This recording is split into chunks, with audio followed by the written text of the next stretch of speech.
man's gunning for me tonight.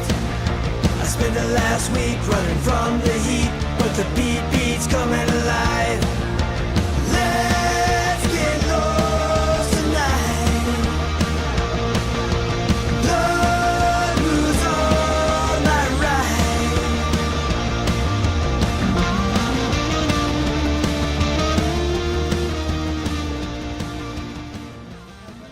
Oh, wackos. Welcome to the show. That was Wild by Free Vices. Shout out to them. Haven't given them a shout out in a while. It's time. If you want to be interested in their music, look them up everywhere that you listen to music. It's also in the show notes, but I know everyone's not always looking in the show notes. I'm not always looking in the show notes. All right. Well, I thought I looked kind of okay. I look a little bit like death. That's not this is not your fault, Mike. This is the Board of Elections fault. Just, every week just is a real journey. But we started out the week great. Welcome to Without a Country, by the way. I'm Corinne Fisher. I just assumed you know that, but maybe you're new. Welcome. Thanks for trying out something new. Adults don't often do that. Maybe you're a kid. If you're a kid, I don't know if this show is going to be for you, but welcome anyway. There are certainly worse places on the internet you could be, so kudos to you for being interested in politics, news, and whatever else is going to go down on this show today. Oh gosh, this weekend running for mayor, got my first endorsement. Some mayoral candidates get endorsements from interest groups. Some get it from unions. Some get it from prominent politicians. Not me, guys. I'm sorry. I'm not like other mayors. I'm a cool mayor. So my first official endorsement for my mayoral run is from none other than New York's very own Charlemagne the God. Leonard, thank you so much. For those of you who have been longtime listeners to my shows, especially Guys We Fucked. We had Leonard on, or as Christina and I lovingly call him, we had Shar on Guys We Fucked ages ago, and he's gone to bat for me multiple times.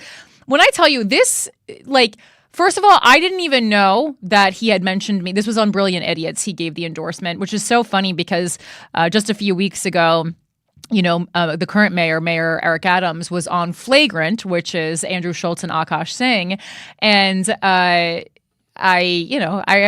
roasted them a little bit for having Mayor Adams on, but it's their show. They can have whoever the fuck they want to have on their show. And then so this week they were talking about who's running for mayor, and they got into a long-winded discussion about it. I'm sure because, they had Mayor Adams on Andrew's other show. And and then Charlemagne just out of the blue goes, "Do you know who I'm voting for?" And he was like, "Corinne Fisher." And he looks at the screen. It was understand some of the trolls online, understandably so, thought that I had somehow paid Charlemagne to do this. Number one, Charlemagne has so much more money than me. There's no money amount that I could offer Charlemagne to give me an endorsement like that. Number two, I think paying people for endorsements is illegal. Illegal. I would guess it is. I don't really know. I haven't looked into it because I wouldn't do it. It seems like something that should be illegal. I guess we can look it up. And then if it's not illegal, I would have had to reference it on my public tally of funds via the campaign finance board, and it's not there. So no, I did not pay Charlemagne the God. I was just as surprised as you guys. That the way I actually found out about this endorsement was someone who follows me but also listens to Brilliant Idiots just tagged me on the timestamp of the audio version of the podcast. I couldn't even hear the audio. And then I went home because I was guessing anytime historically someone tags me in a timestamp of a podcast, I'm either going to go home to really good news or really bad news. So I was like, and honestly, when I saw the tag, I was like, oh, they're probably talking shit about me. Like, that's what I thought. I thought somehow had come up and maybe they were talking shit about me. Although that's unfair of me to say because both Andrew and Charlemagne have always been very nice to me. So I don't know, but that's just like what I was thinking. And I was like, oh God. And then I start listening to it because I knew obviously I had to do with my mayoral run. And then I started listening to it. And Charlemagne went to bat for me so hard. Actually, you know what? Sorry, I want to scratch that. I knew it was going to be positive. Most times when I get tagged, I think it's going to be something negative, and a lot of times when it's boy podcasters, it is. But actually, I knew this one was going to be positive because Charlemagne had previously commented something positive on this environmental forum clip that I had posted.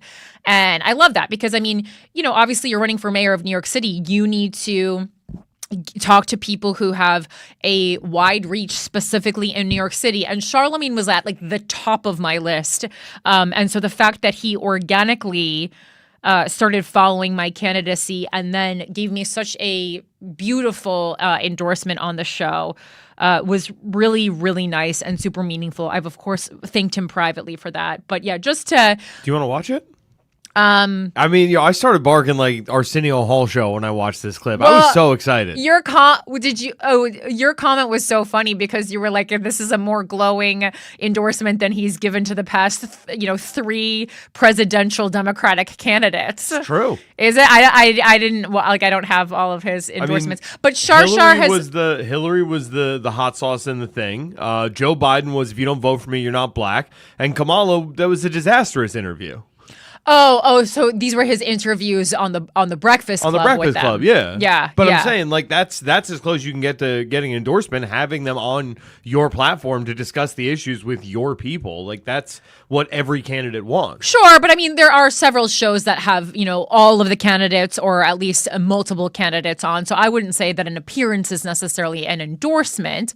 But, I guess they're not having people on that they openly hate. But yeah, no, it was a really nice way to start the week. And, the week got super chaotic from there, and it's only Wednesday, so I have a huge headache right now.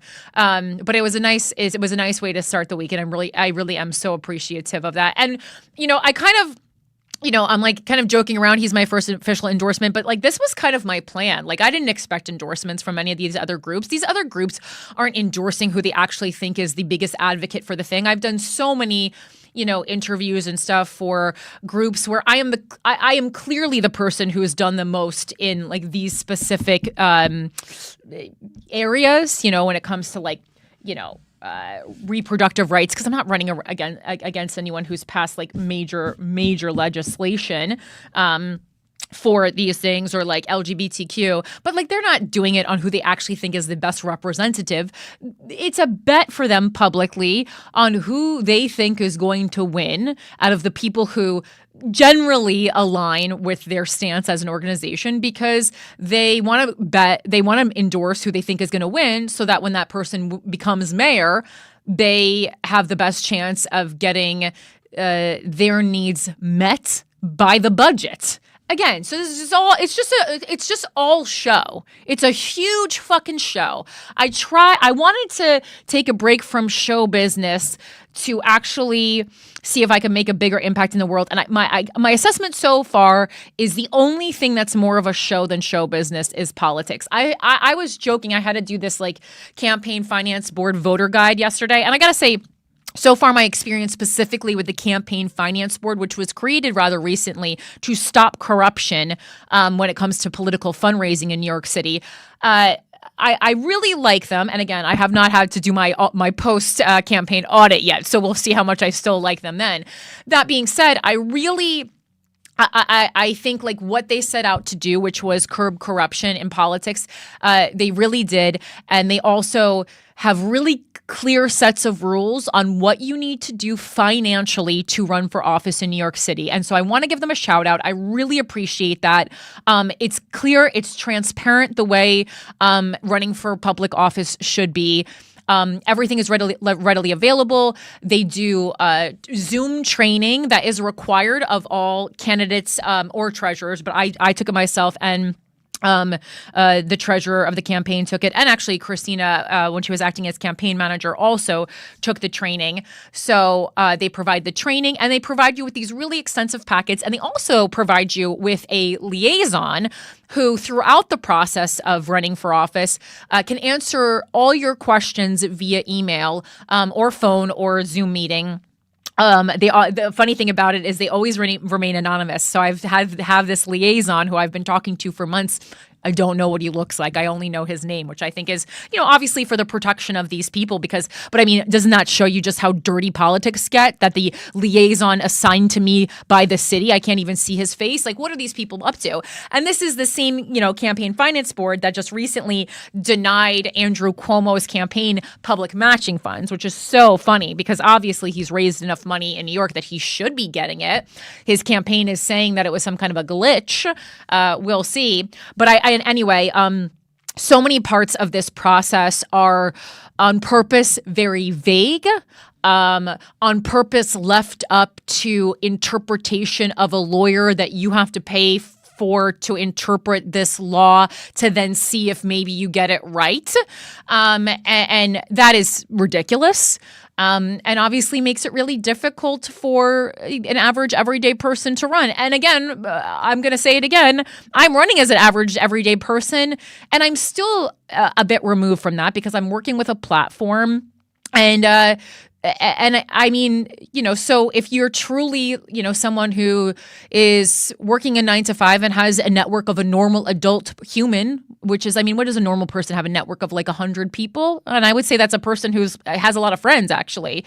It would be an impossibility to do this. So again, I don't. Yeah, I mean, it's definitely very corrupt, but I did want to shout out the Campaign Finance Board as a really positive. And again, it's a recent adjustment. So you would have to check if you're running for municipal office, if your city has something like that.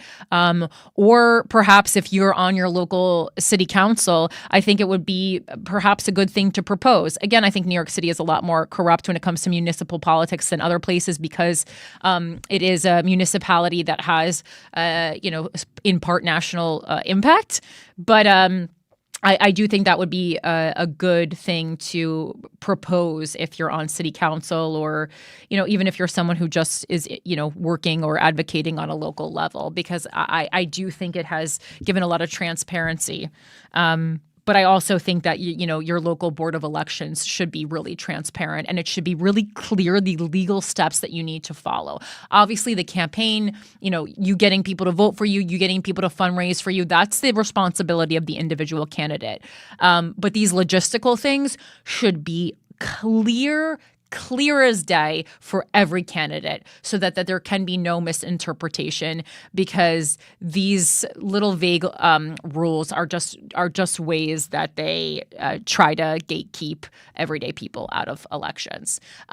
So that's my mayor chat of the week, everybody. You want to play the Charlemagne endorsement?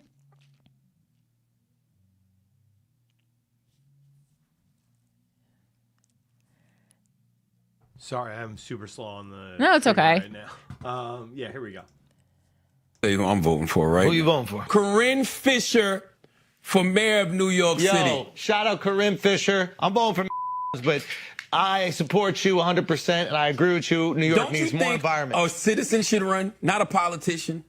Listen, I love Corinne. Wouldn't you rather have a citizen of New York City? Bro, it sounds like a joke, but she's dead serious about this. Every time I've heard Corinne talk about running for mayor, I'm like, oh, she's not really doing this as a joke. No, she's dead serious about it. Actually, I might vote for Corinne, yo. If Mayor Adams doesn't bring 11 from Miami to New York City, then I don't know. You got, the clock is ticking. No, I'm gonna tell you who I'm voting for. And that's right? funny because that last thing was a reference to Mayor Adams' appearance on Flagrant, and they were talking about bringing this nightclub 11 that in Miami. I've never been to it, but I guess it's a hot nightclub in Miami, and so the person editing the clip for me was like, "Do you want to edit this out?" And I said, no, leave it in. Like, I think it's funny. I'm still a comedian at heart. I thought it was a funny thing to bring in. And then I wrote in the caption to Andrew Schultz, hey, I never said bringing 11 Miami was something I wasn't for. And then someone commented, yeah, I don't think it's a single candidate issue. And I go, yeah. But we're kind of joking around, right? Because we're specifically making this reference to the 11 nightclub. But on a larger scale, I actually do agree that New York City needs more nightclubs and needs more nightlife. It's a huge source of revenue for the city, and it makes New York City what it is. When I came here as a teenager, I was a big club kid. I went to several nightclubs a weekend, and they just don't exist in the same way that they used to.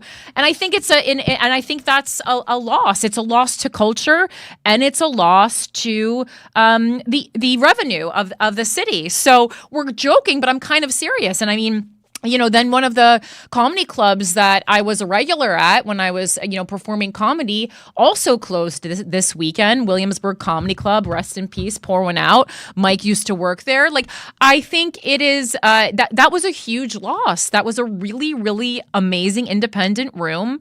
And I talked to the owner about it, and it was a larger conversation about artists not being able to create spaces that are part of the New York City nightlife. And I think especially post-COVID, we saw nightlife really change for the worse in New York City. We have very few eateries that are open 24 hours, very few bars that are still open to 4. Like, that was one of the bragging points for New York City for me for a long time when I would travel on the road to other cities for comedy. Most bars across the country are only open till 2. A lot of them, New York City, famously, we have our bars open till 4 a.m. and it's like you can't find that anymore. I used to regularly go out, stay at a bar or a club until 4 a.m., and then go to the secret after party, and I would stay out until 7 a.m., and I would regularly come home at sunrise. And those, how could you not be madly in love with New York City when that's your 20s, right? Yes, Michael. Yeah, but isn't that like a trend with a lot of these Gen Z kids where it's like it's just not a big drinking culture anymore? It's not a big drinking culture, but you can certainly stay out doing drugs. I mean, they're still doing like psychedelics and stuff. I mean, you can do psychedelics until sunrise. I've had I've had longer nights on retracting this drug here, and it's not cocaine, actually, it's a psychedelic, than I have on alcohol. I mean, alcohol is a depressant, and psychedelics, depending on what you're doing, that's a 12-hour ride that you're about to go on. So yeah, but a venue can't sell you that legally. No, you know what I mean? So it's tougher for venues. Oh, you're saying the financial impact. Yeah, that's something I discussed with Ed Farrell over at Williamsburg Comedy Club. Yeah, I mean, nightclubs are also closing because of alcohol. But I mean, I think I think then we need to catch up, right? So, we're, legalizing weed and stuff like that. You need to create, not that you're dancing until sunrise, on a joint, but you need to find something, whether you're getting creative and making it like a hookah nightclub, you're doing mocktails, you're doing cannabis infused beverages. Like, you need to catch up to the culture, because I think the thought of wanting to stay up and party with your friends all night, that's always going to be youth. I don't think that's ever going to stop, but you have to change with the times. And I personally would never fight to get people to start drinking again, because overall I don't think alcohol is positive. I think it's bad for your body. All the reports are coming in. It's, it causes cancer. I think it is a really a scary part of a lot of sexual assault and misconduct and harassment stories that we hear. So overall, even though I loved my days of drinking, I am not ever going to go to bat for alcohol. But I certainly am going to go to bat for staying out until the sun comes up with your friends. And I think entrepreneurs and the government need to find a way to support nightlife in a changing culture that doesn't love alcohol the way it used to. There's always something you can sell. We're a capitalist nation. We know how to do this. And again, mocktails are very hot right now. We see every kind of time I look into it, little by little, zero proof bars are popping up, because drinking is not just to get drunk. It's also a ritual that's part of our culture. And I think CBD infused beverages, a lot of bars now offer that, so you could do that. Hookah was a big thing that was super popular when I was younger, that I think is kind of fun. Again, it's not more it's kind of something you do sitting at a table, but you could have that going on. So I think that we just need to catch up. And it's a lot of times older people who grew up with a drinking culture who are owning these establishments, but just as everyone is faced to catch up in any kind of marketplace that you're monetizing, you need to catch up too. And I really think it would be a tragedy if nightclubs don't exist anymore. Club kids is an entire culture that set a foundation for art and fashion and all these things in New York City, and it's something that I really love. All right. So, all right, going into this, I want to give a shout out to our dictator, Hannah Pendergrass. Thank you so much for being such a wonderful supporter of this show. Again, if you are in the Chicago area, you're going to want to go over to Hannah Pendergrass Color and Extensions. She is on 1809 West Chicago Avenue in Chicago. I don't know if she wanted me to give out the great, exact address, but there it is. Make an appointment, call her. You can book online right here. She uses environmentally friendly products. Make sure if you do use her services that you leave her a positive review. Super helpful for small business owners. She didn't tell me to say that. I just know as a small business owner how much I valued every time someone took the time to write a positive review of my business and how helpful it was in having new customers discover my business. And Hannah has great hair herself, so I can't imagine that she's not going to do a fantastic job on you as well. Summer's coming around. Maybe you want to lighten it up. What's up? We got 2 super chats early. Lola Lady sent in $2 and told me how to split it up. And then Digi So said, $2, big spender, and sent in 5. Okay, wow. I like that. $4.99. There's a little battle going on in the super chat. Make sure to keep tabs on how to divvy this up between us. Speaking of club culture, that should be the new thing. Like, instead of bottle wars, should be super chat wars. Super chat wars. And then I also want to give a shout out to our new cutie on Patreon, Julia Main Price. Thank you so much for joining the Patreon community. You will enjoy a free exclusive bonus video news story every single week that you are a cutie. And I appreciate you for joining and helping us fund this show and Mike's girl dadhood. Newly married. Oh, how's it been? What is this, week 2 of being married? Yeah, married life is awesome. Has it actually changed at all? I mean, you guys already had a child together and lived together, but what has changed? I don't know. I mean, like, there's the just feeling. There's something about like you put my hand down and I feel the ring and it's like, yeah, I don't know, just it's cool. I don't know. Walking with a little more pep in your step? Just a little bit, yeah. Good for you. I'm excited for you. I tricked one. You tricked one. No, you guys love each other. You guys, I mean, we knew for years that you guys were destined to be together. Even when you weren't together, everyone was like, okay, this is like weird. They're obviously in love with each other. All right. So let's move into... Okay, well, in Mayor Chat, the other thing I wanted to talk with Mayor Chat was more of a theme that also goes into the regular show, which is, guys, if you have donated to my campaign, we're a part of something here, right? Like, I know it is crazy that I'm running for mayor. I know this. It's crazy, but you got to do crazy things. And we're starting to see this more and more, right? So obviously I think we're going to, AOC kind of set the precedent. Again, I'm going to put a little asterisk next to that because she was backed by the Democratic Socialists of America, which I don't want to take anything away from her achievement. She has achieved an enormous amount, but she was basically backed by a major political party. So it is a little bit different than just running. So we talked about Kat Abughazela, who's, I believe it's District 9 in Illinois, running to challenge the incumbent who, and she's fundraising really well. I think in 8 days, she's already at $375,000. Again, much different when you're fundraising for Congress because everyone on a national level is much more apt to donate to your campaign. It's so funny. People are like, why don't you just run for Congress? That's so much easier. Like, just move to a district where it's not that hard. And I was like, yes, in theory. I mean, first of all, I don't want to just like move to a random place that I'm actually not familiar with, and then be their representative. That doesn't really feel like strategically I understand. But I love New York, and that's why I wanted to run for office in New York City. And then this week, I also saw that another online person, and I don't want to disrespect her achievements. I just don't know her that well. Deja Fox is also announced that she's running for Congress in Arizona, and she's like 24 or something. You can visit her website. It's Deja Fox and 2 X's in the Fox.com. And It says Deja was raised. I really liked her video. She's gone through a lot in her life. She said Deja was raised by a single mom in Tucson, Arizona. She was a free lunch kid in our public schools whose family relied on SNAP benefits, Section 8 housing, and Medicaid to make ends meet. She knows what it feels like for elected officials, often out of reach, to make decisions about the resources people need to just get by. When asked how she got her start in politics, she's quick to respond, "I didn't pick politics. Politics picked me." At a moment when working families are under attack from Trump and his billionaire buddies, Deja is ready to stand up and lead because for her, it's personal.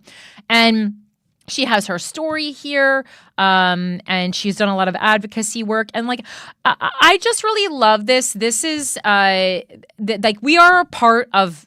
I hate to say we're part of a revolution, but doggone it, guys, I think we're part of a revolution here, right? And these people are much younger than me. Again, like I think she's like 24. Kat is 26, I believe. You know, I'm 39, again, young in politics. You know, the only place I'm still young, right? But I'm feeling good, and I love to see this. This is exactly what I wanted to see. And perhaps, I know we're all kind of, you know, mourning the second term of Trump, but perhaps this is what it took. This is what it took to make people really stand up and start running for office. And so if that's what it took to wake us up on the left, that's what it took, you know? A blow, a loss, you know, you have to, you know, get completely fall apart, hit rock bottom to see a real change. And so I really like this. I was really excited. I hope that we see this more and more. I love to see young people standing up.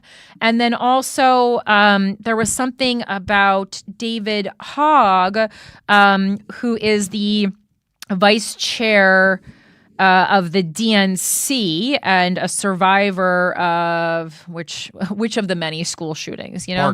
Parkland. Okay. I was like, it's so hard to organize them. And so he's in the DNC now? Apparently. I actually didn't even know that until I read this article today. But so this is just popping up. It's, you know, this is kind of just, I wanted to just, you know, link this. It's about young people stepping up and young people getting fucking fed up enough to do this. And I know kind of people are, you know, laughing and, you know, oh, what are we going to have influencers running the country? Well, I mean, I'd rather have them running for Congress than trying to sell me, you know, like lip smackers. That's such an old reference. No one's buying lips. I think actually lip smackers came back again. But like, I'd rather do that than them trying to sell me gummy bears for my hair. Like, I think it's a good thing that people are interested in politics. And like, oh, they don't know enough. A lot of people in Congress don't know enough. So what's the difference? What's the fucking difference? This is the same kid who failed at beating the MyPillow guy. Well, but you know, is that his fault or is that our fault? Deja Fox, like, so what does she do? Also, I'm curious. Like, does she have a Wikipedia? I want to know. Because I wasn't familiar. So they're saying she's just these people, you know, like same as Kat Abou-Ghazaleh coming from the world of Mother Jones. Oh, she's actually maybe only no. She's. It says she's 23 on DejaFox.com, but it says she was born in April of 2000, so she's about to turn 25. It says she's an American reproductive rights activist, political strategist, and blogger, known for being the youngest staffer and first influencer and surrogate strategist on Vice President Kamala Harris's presidential campaign and for her work with Planned Parenthood. So I would say that's a perfectly fine resume to be running for Congress, and good for her, and holy shit, love it. Love this. I think this is great. Fox became involved with Planned Parenthood after using their services as a 15-year-old.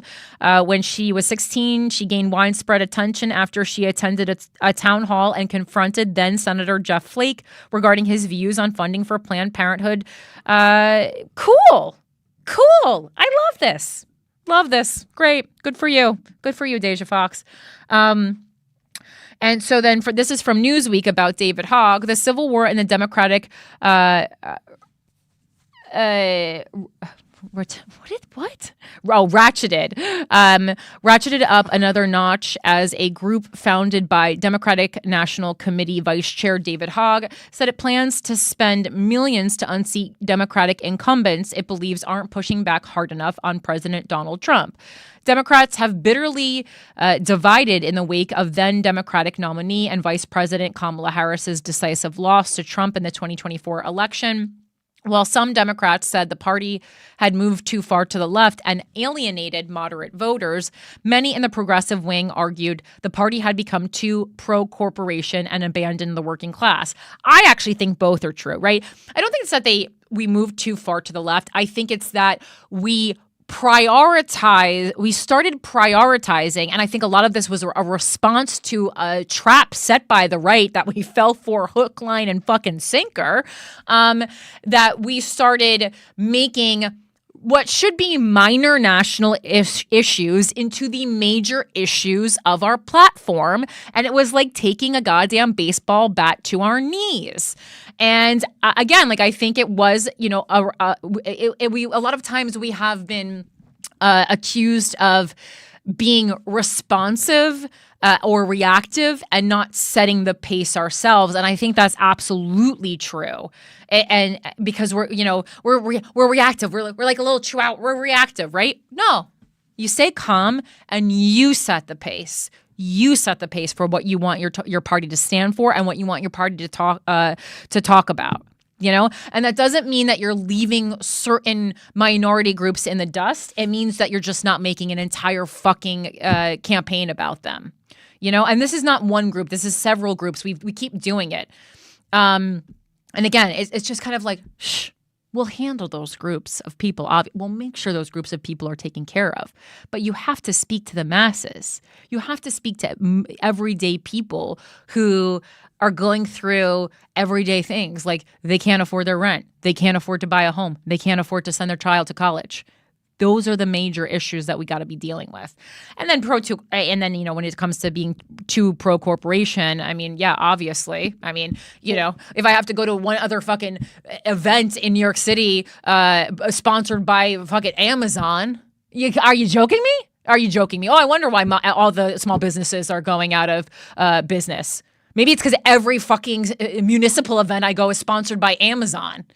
And I'm just like walking into these events like, is anyone else noticing this? Is anyone else noticing this? Dear Lord, the divide isn't just ideological, but generational as well. There have been growing calls for new leadership in recent years, with critics arguing that the party's current standard bearers, many of whom are in their 70s and 80s, need to pass the torch to the next generation for the Democratic Party to remain competitive.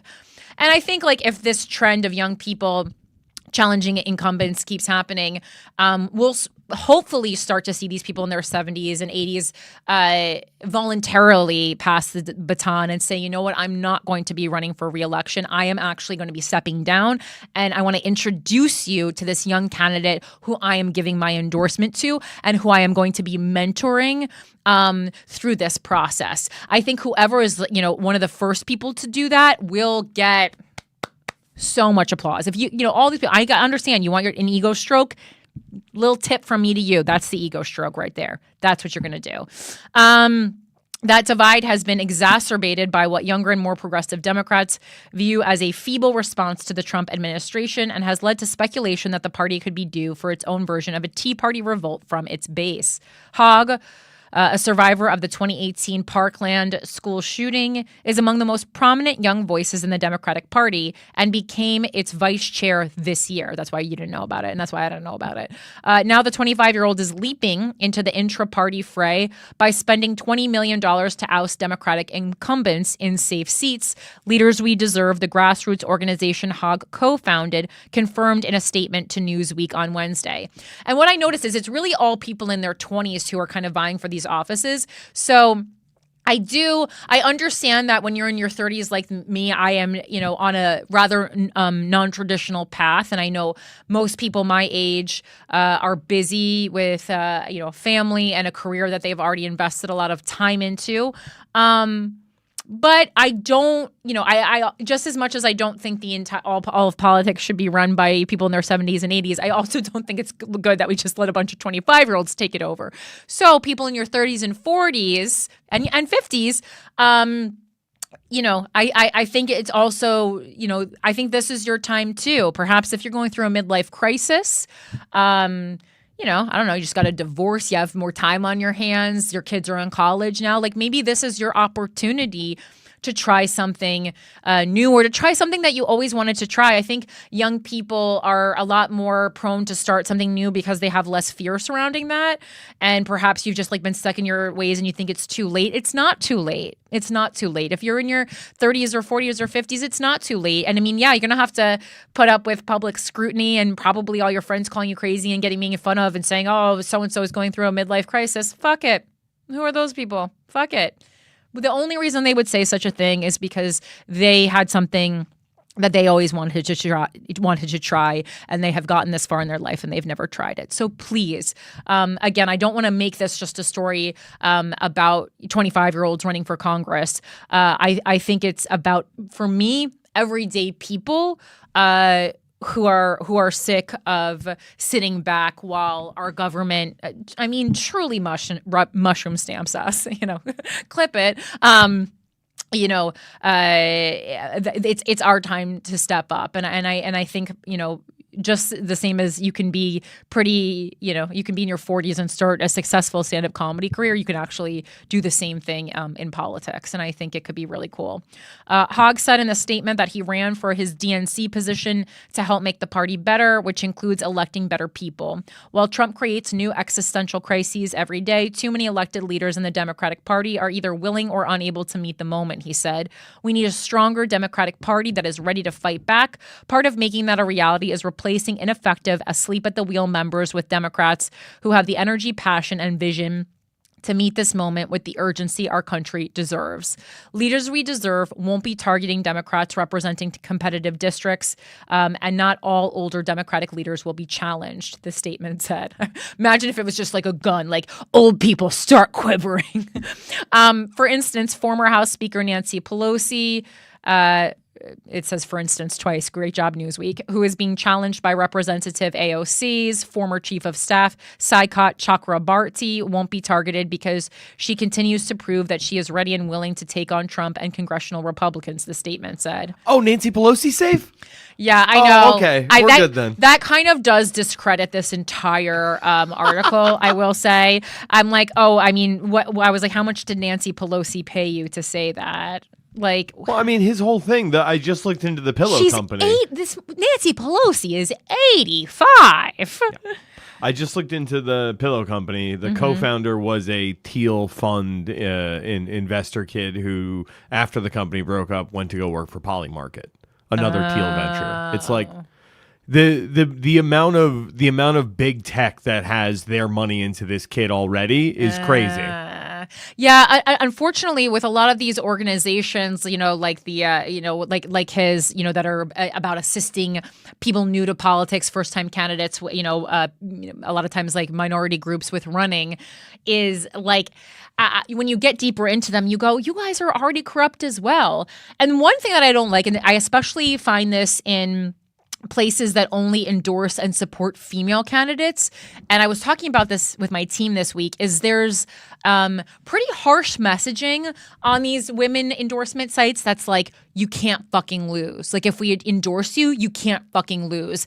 And it just is, it just reminds me of everything that goes on in comedy as a woman, where if you're on a show, a lot of times you're going to be the token female comedian on a comedy show, and you have this extra responsibility on your shoulders that if you're not funny, all the people in the audience are going to leave thinking women aren't funny. And so we're bringing that mentality, and it's in politics now too.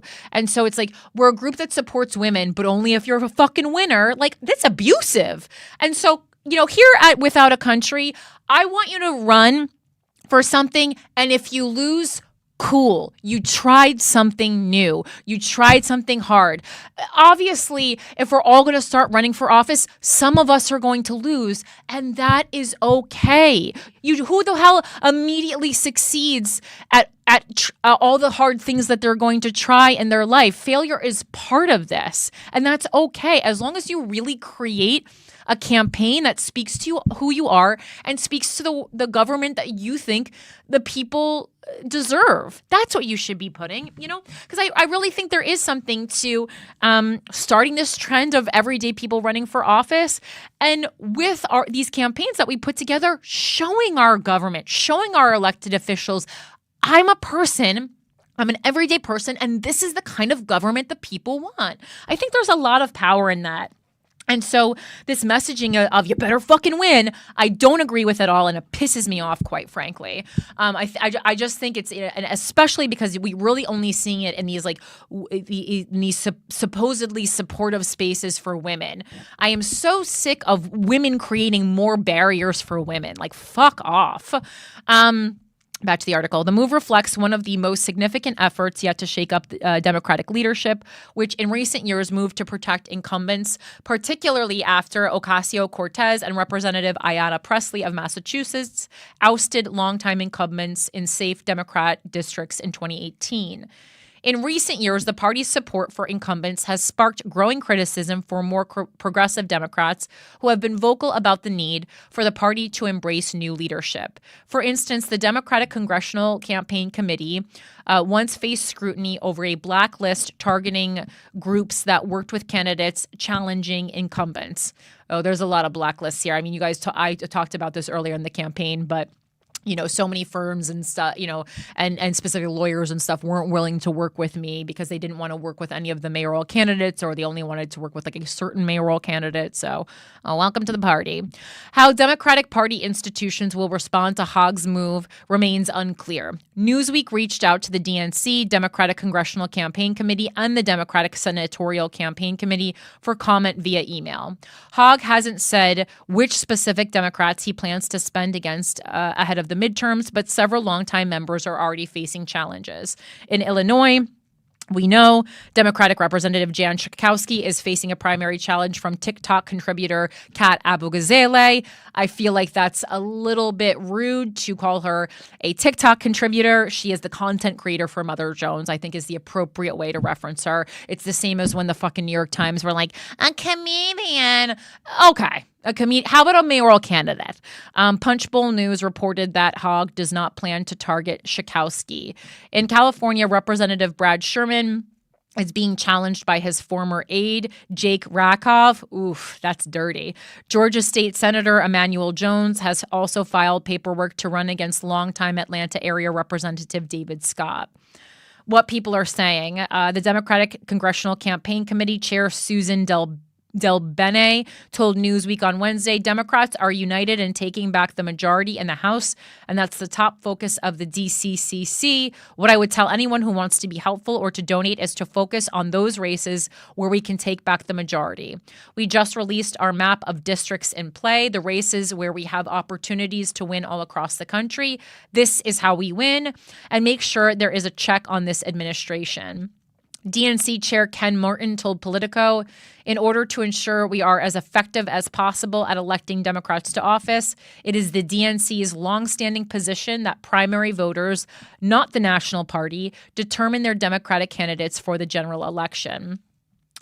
And Hogg told Politico, we have a culture of seniority politics that has created a litmus test of who deserves to be here. We need people, regardless of their age, that are here to fight. Thank you, David. I am here. Democratic strategist Matt Bennett wrote on X, when David Hogg became vice chair, I was quoted worrying he would not make the switch from activist to his new role, and he didn't. This is insane behavior from a DNC official, especially as Trump takes a chainsaw to our democracy. Democratic strategist Max Burns wrote on X, David Hogg is one of the rare people who runs for a DNC role because they actually want to make a difference in the party. Good on him. What happens next? Congressional candidates will likely announce campaigns over the coming months. How successful these primary challenges are going to be remains to be seen, as the midterms aren't until November 2026. And I think that is going to be really interesting to watch. I think there's a lot of excitement right now financially, and we're seeing people donate to these congressional campaigns for these young people because we're like, fuck yeah, let's do this. But I want to see how they actually perform. And I also like running for Congress. Like, it is a bit different than running for municipal a municipal role the way I am. I think a bit easier because there's not all these, you don't have so many candidates that you're going against, and you're only working for the votes of one specific district. So again, it's going to be really interesting to see. But I'm just so excited, and I'm just so proud that we here on Without a Country and on Guys We Fucked, we can be a part of this. Like, we really are a part of something right now all together. As I've told you guys before, like, I do think of this as absolutely a group project. We're working towards this goal all together. And it's really cool because I think we're a part of, a revolution that's happening in politics. No matter how it goes, like, we can say we were a part of this, and we are a part of this, and it's really, really exciting. So that's that. My enemy of the state this week. I think Mike's getting a sandwich or something. What did you order takeout? My enemy of the state this week is the new ICE snitching app. Enemy of the state. That's right. This is an article that my boyfriend actually found. He just decided to contribute to the show this week, which was so nice of him. But I don't read the Verge. .com. It's a tech specific, but apparently he does. And I thought this was a really interesting article. This ICE snitching app is actually promoting a meme coin. So, the fact that we have an app where you can snitch to ICE, really speaks volumes about where we are culturally. ICE Raid claims to pay people in crypto for reporting undocumented immigrants. What a weird, fucked up take on Pokemon Go, huh? There's no indication that actually happens. Fuck, man.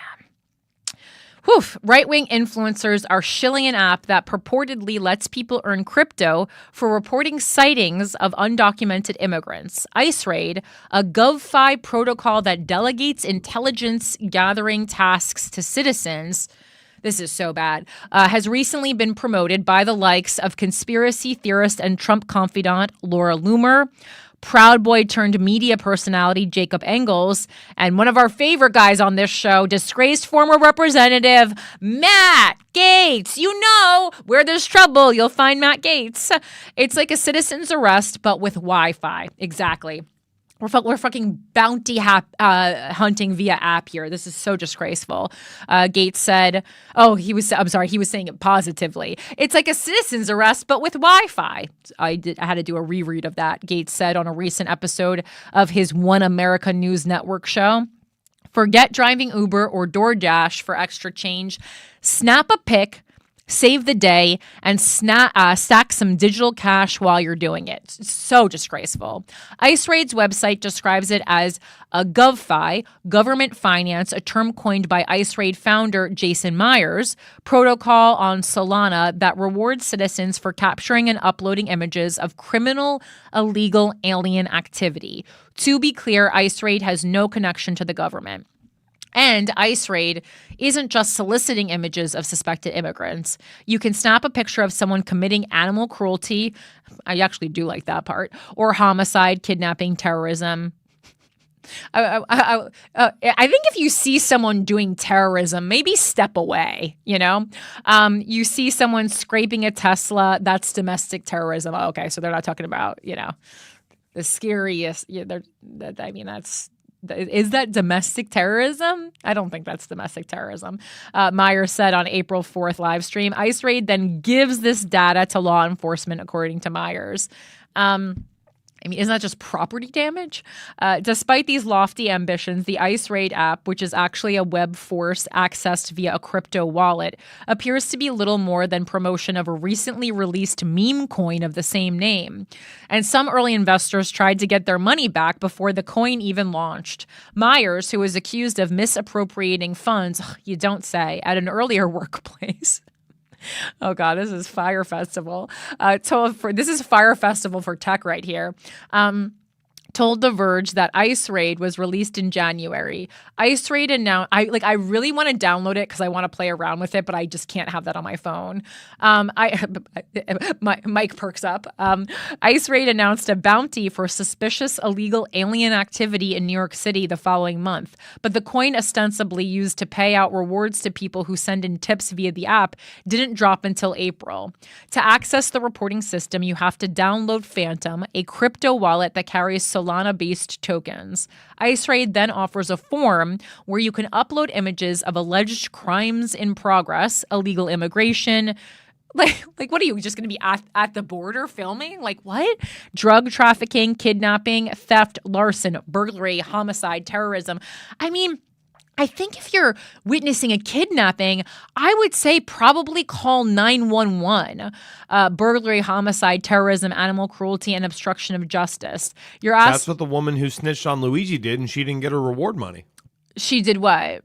She called 911? Well, yeah. But that wasn't a kidnapping. No, I'm just saying, if you want to get paid for thwarting crime, right? You got to go through the proper channels. Sorry, I forgot the capitalistic connection here. How silly of me. I thought I was just, if you actually wanted to make the world better. That went out the window in the Seinfeld finale. Yeah. You're asked whether you witnessed the activity in the image and recognize the location or suspects, and that's all. In an interview with Gates, Myers said he's like, so could you just start taking photos from it seems like you could just take stills from surveillance cameras when they're posted online or in newspapers and then try to get crypto for that. Just an idea here. In an interview with Gates, Myers said he's talking to certain people at DHS, local law enforcement, DEA, and various other police departments about the app. We use blockchain to crowdsource law enforcement and criminal and illegal activities, Myers said. You upload a photo, which you have to take on location, and you get paid for each photo you upload. That's bananas. On IceRaid's Telegram channel, Myers clarified that the app gives API access to law enforcement. They ultimately decide if they should respond to the data, Myers said in an emailed statement to The Verge. The goal is cooperation, not official partnerships. U.S. Immigration and Customs Enforcement, ICE, already has a tip line and does U.S. Citizenship and Immigration Services, or as does U.S. Citizenship and Immigration Services, the agency that oversees legal immigration. ICE also has dozens of official partnerships with law enforcement agencies across the country.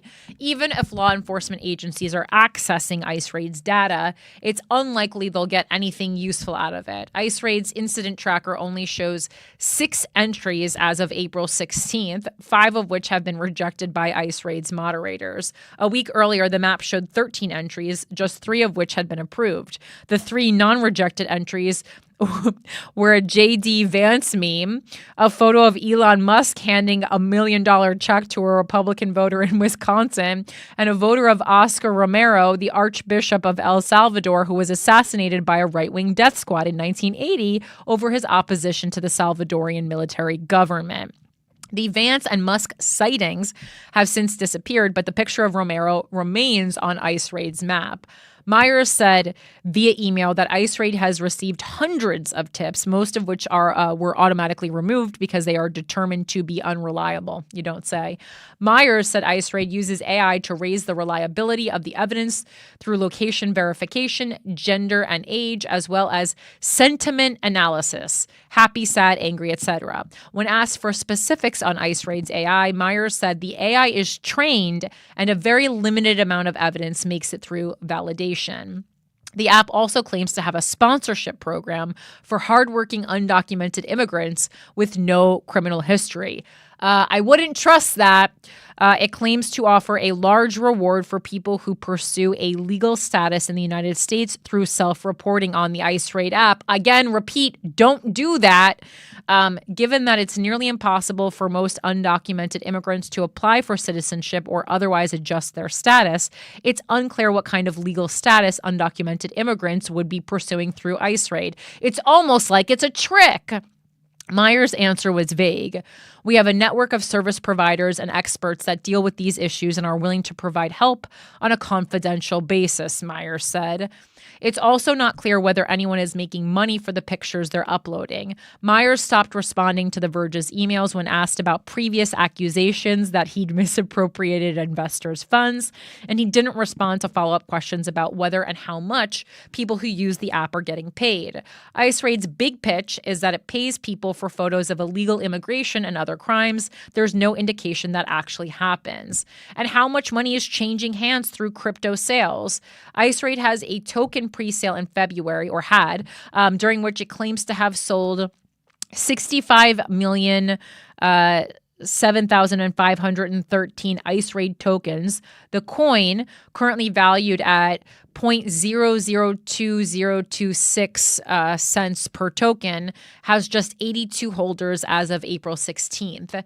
In the weeks leading up to the ICE raid token launch, which was pushed back several times, Myers spent a considerable amount of time in the ICE raid Telegram channel, alternating between posting beautiful pictures of Homeland Security Secretary Kristi Noem and reassuring people who asked him to refund their pre-sale tokens. Other moderators on the channel urged the skeptics to, quote, trust the process. ICE Raid isn't Myers' first crypto project. He is also the founder of Audit Chain Labs, the parent company that develops both ICE Raid and Pacioli.ai, Myers' RegFi, or regulatory finance company.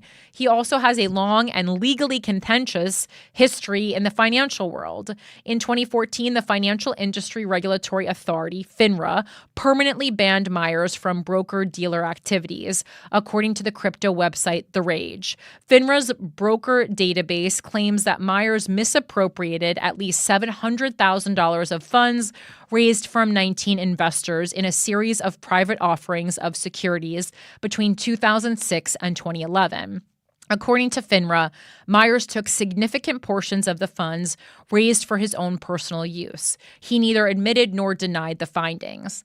On Telegram, some early investors expressed frustration with what they described as a perpetually delayed launch of the coin. After one user asked Myers for an official launch date, Myers responded, "Stop terrorizing us or you'll get deported." Some members of the Telegram channel seemed to believe that the coin was launching on March 25th. 6 days later, Myers announced that he was pushing the rollout again to significant resistance from the public that required him to implement all possible security measures to safeguard our platform and community during what can only be considered adversarial wartime conditions. When asked what these threats were, Myers told The Verge that additional precautions were taken in anticipation of threats which have not materialized, but he did not clarify what the threats were. There was never a formal launch date, Myers said via email. "We are all ready to launch," Myers wrote in ICE Raid's Telegram channel 3 days later on April 3rd. "The question is, do we want to launch today with market conditions the way they are?" The Dow dropped 2,200 points overnight in response to President Donald Trump's tariffs. ICE Raid launched the following day. We are really trying to have an absolutely smooth launch on this because we're going to get such high visibility with the U.S. government entities and other law enforcement groups. Thomas Herlihy, a crypto personality whose show Dior Live, or DYOR Live, hosted the ICE Raid launch announcement, said during the live stream, Herlihy also goes by, quote, striking balls. I love the world we live in. JK. We don't want it to be seen as a typical crypto project that super pumps and then doesn't pump anymore, and then people take their money and leave. Via email, Myers emphasized, underlying and bolding the word emphasized, that the point of the app is not to pump the coin. The point of the app is to experiment, demonstrate, and communicate the technical, economic, and social principles of GovFi, which will take time. He was far less restrained in the Telegram channel, at one point claiming the coin would go to $3 billion. Still, Myers told potential investors that ICE Raid was more than a meme coin. "We are going to make an honest woman out of Solana," Myers wrote on Telegram. Even if ICE Raid ends up being little more than a pump and dump scheme, some of its recent boosters have an outsized amount of power in Washington. On ICE Raid's Telegram account, Myers bragged about meeting with Tether founder Brock Pierce. Pierce, a child star turned crypto mogul, hosted a Doge appreciation party at his Capitol Hill condo that coincided with the end of the Conservative Political Action Conference. Loomer, who promoted the project to her 1.6 million followers on X, has so much sway over Trump that the president reportedly fired several National Security Council staffers after she suggested they were insufficiently loyal. Notwithstanding ICE Raid's clunky interference and the apparent dearth of tips it's received so far, the marketing push around it indicates a broader right-wing desire to turn everyday people into immigrant-hunting vigilantes. In January, a Mississippi state representative introduced a bill that would have awarded certified bounty hunters with $1,000 for apprehending immigrants who were in the state without authorization. A similar bill was introduced in the Missouri State Senate. That legislation would have created a fund for bounty hunters and others who turned over information resulting in the arrest of undocumented immigrants. Neither bill became a law. David Gregory, the Missouri state senator who sponsored the bill, disagreed with reporters' characterization of the bill. I'm hearing things like, oh, this places a bounty on people. No, it doesn't, he told CNN. Just because we're dispatching bounty hunters after a warrant has been issued is not a bounty. It's actually a reward system through a hotline. ICE Raid, on the other hand, has no problem with the word bounty, but the financial incentives it claims to offer are dependent on a meme coin that, as of this writing, isn't worth much at all. All righty then. I really enjoyed that article. That took some turns. All right, let's move right into the next story, which is a Cuties Corner. We haven't had a Cuties Corner in a while, guys, but here we are. This is from CNN. Welcome to Cuties Corner! Yay!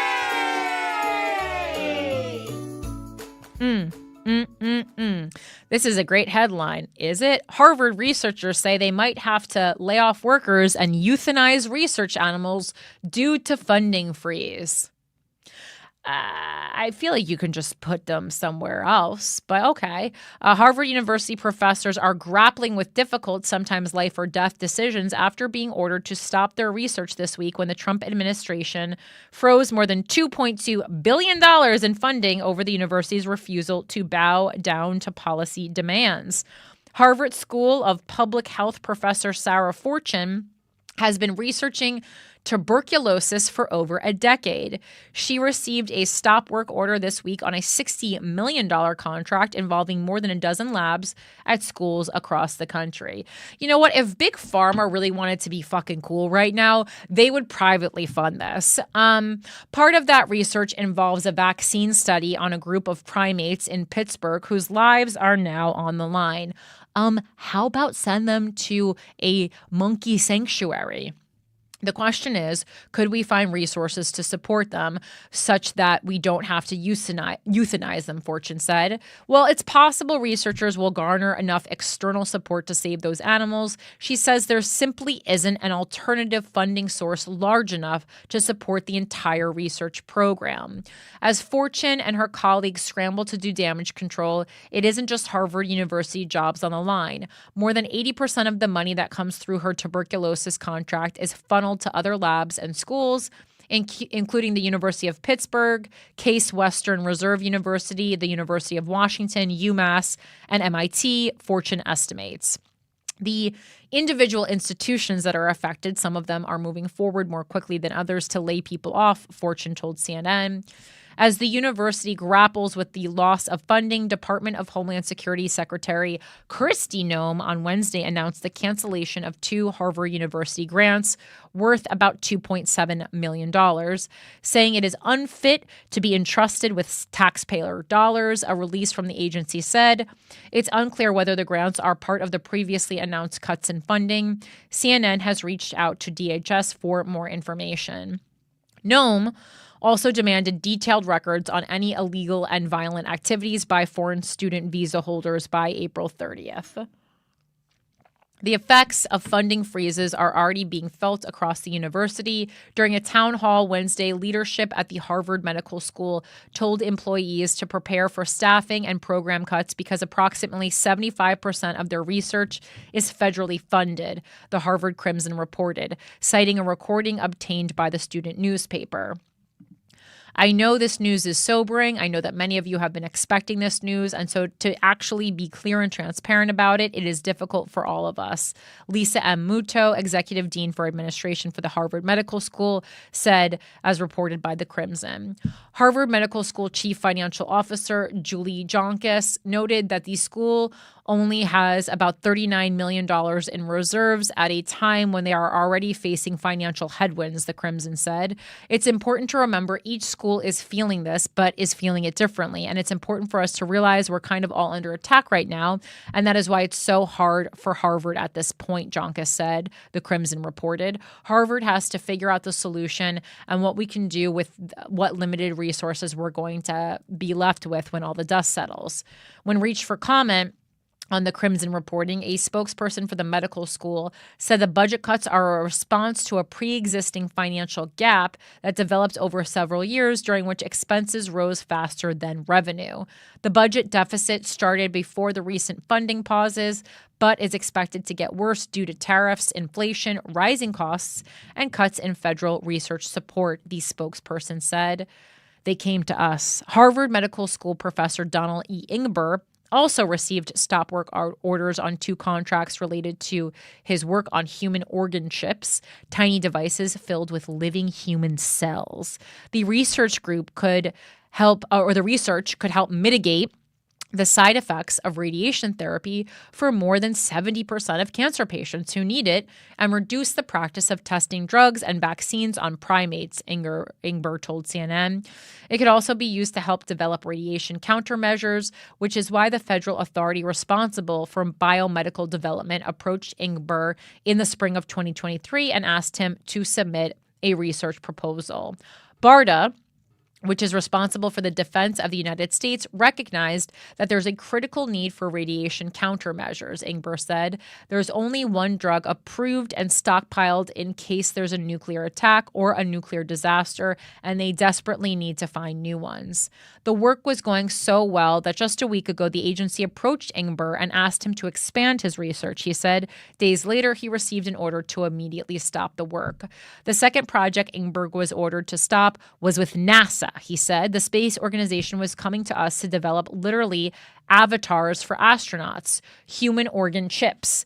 In this case, bone marrow chips made with cells from our astronauts who are going to go up on the future missions, he said. Those chips would go up with the astronauts to study the effects of microgravity and radiation exposure, Ingber said. The current administration seems very excited about going to Mars, Ingber said. We're never going to get to Mars if we don't come up with countermeasures to mitigate the effects of high-energy radiation exposure. Listen, guys, I love NASA. I wanted to be an astronaut my whole life. I went to space camp. How many people do you know who actually went to space camp? Like, we saw the commercials, but how many bitches do you know who actually went? That being said, I just don't think going to space is the priority right now. Things are really bad here on Earth. Okay, back to the show. Like, truly, it's my dream to go to space. Everyone's making fun of Katy Perry for going on to space for 11 minutes. I'm seething with jealousy, okay? I just don't think it's the time, though. This cancellation will cost lives. David Walt, a professor at Harvard Medical School and Brigham and Women's Hospital, said he received an email Tuesday from the Department of Health and Human Services that funding for a grant to research ALS was immediately being canceled. This cancellation will cost lives, Walt told CNN's Richard Quest. Walt's project focused on early diagnosis and treatment options for ALS, also known as Lou Gehrig's disease, a motor neuron disease that causes paralysis and affects roughly 30,000 people in the U.S. His grant was worth upwards of $300,000 per year, according to the student-run newspaper Harvard Crimson. This is going to have devastating consequences on innovation, education, and the economy for years to come. The U.S., in my opinion, is ceding our science and technology leadership to China and to other countries.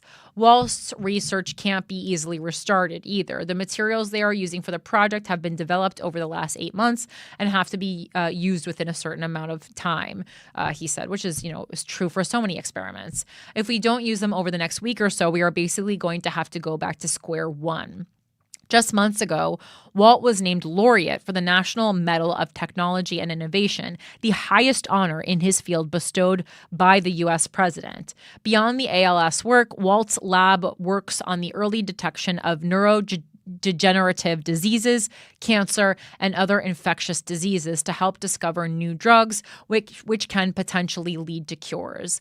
If we can even solve any of these problems, it will benefit many, many patients, he said. To take that opportunity away from me and other dedicated researchers, in my opinion, is a travesty. It is not clear yet how many programs in total will be affected by the Trump administration's funding freeze, but early reports suggest millions of dollars in funding for life-saving medical research has already been slashed. The Internal Revenue Service is working on plans to rescind the university's tax-exempt status and plans to make a final decision soon, according to 2 sources familiar with the matter. Like many universities, Harvard receives funding from the U.S. government for research and innovation. Federal funding is Harvard's largest source of support for research, contributing 58% of total sponsored revenue during the 2024 fiscal year, according to the university. On Friday, before the funding freeze was announced, a group of Harvard professors sued the Trump administration to block a review of nearly $9 billion in federal funds to Harvard. The suit, filed by the Harvard chapter of the American Association of University Professors, along with the national organization, warned the White House's actions have already caused severe and irreparable harm by halting academic research and inquiry at Harvard, including areas that have no relation whatsoever to charges of anti-Semitism or other civil rights violations. This is the Trump administration. If they can also stop science while saying that they're stopping anti-Semitism, it's a win-win. Like we said last week, Republicans are also crazy anti-Semitic. This is not about anti-Semitism. This is all under the guise of stopping anti-Semitism. Yeah, I think it's certainly about a relationship monetarily and and for power with Israel. But please, this is not about stopping anti-Semitism. Don't drag Jews into this. This is very bad. The Trump administration has taken aim at universities and colleges across the U.S. by ending or demanding new conditions for research grants, deporting international students, and cutting overall federal support for scientific research. Harvard is among the first elite universities to directly reject the White House's demands, though other schools have lent their support to Harvard after it made its position public. The fallout at the Ivy League school has been swift, and the consequences will be enormous, scientists have warned. All right, so that is our Cuties Corner for this week, and then we have a could be worse this week too, guys. And this really, I wanted to cover this because this really plays into this hysteria that specifically liberal Americans have. Obviously, I have a lot of liberal American friends. I myself am a Democrat. Again, I'm still a little bit not sure if I'm ready to call myself a liberal yet. Liberal gone rogue still. But we're always saying how bad things are here, how we're moving so far right here. Again, I reiterate, it's not just happening in America. That is so American of us, actually, to think it's only happening here. The same people who bellyache about how bad America is also have America only blinders on, right? Take a look internationally. Everywhere, pretty much, it is experiencing rightward movement right now, And I point this out so that, we don't get this, anti-American sentiment because it's not just America. But I also point this out because we don't want to be narrow in our view of politics. This is something that is happening all across the world, and we really need to look into why this is happening. So this is from NPR. UK High Court says trans women don't meet law definition of women under equalities law. All right. So Britain's Supreme Court has ruled that the legal definition of a woman is someone born biologically female. Okay. So Wednesday's ruling is the culmination of a long-running legal battle that began in Scotland in 2018, but it has big implications for transgender people across the United Kingdom. At a time when similar legal challenges are underway in the United States after President Trump banned transgender people from the military service. What does the ruling say? The court's 5 judges issued an 88-page statement. In it, they say the concept of sex is binary. A person is either a man or a woman. The unanimous decision of this court is that the terms woman and sex refer to a biological woman and biological sex. Judge Patrick Hogg, deputy president of the Supreme Court, told the court Wednesday, summarizing the ruling.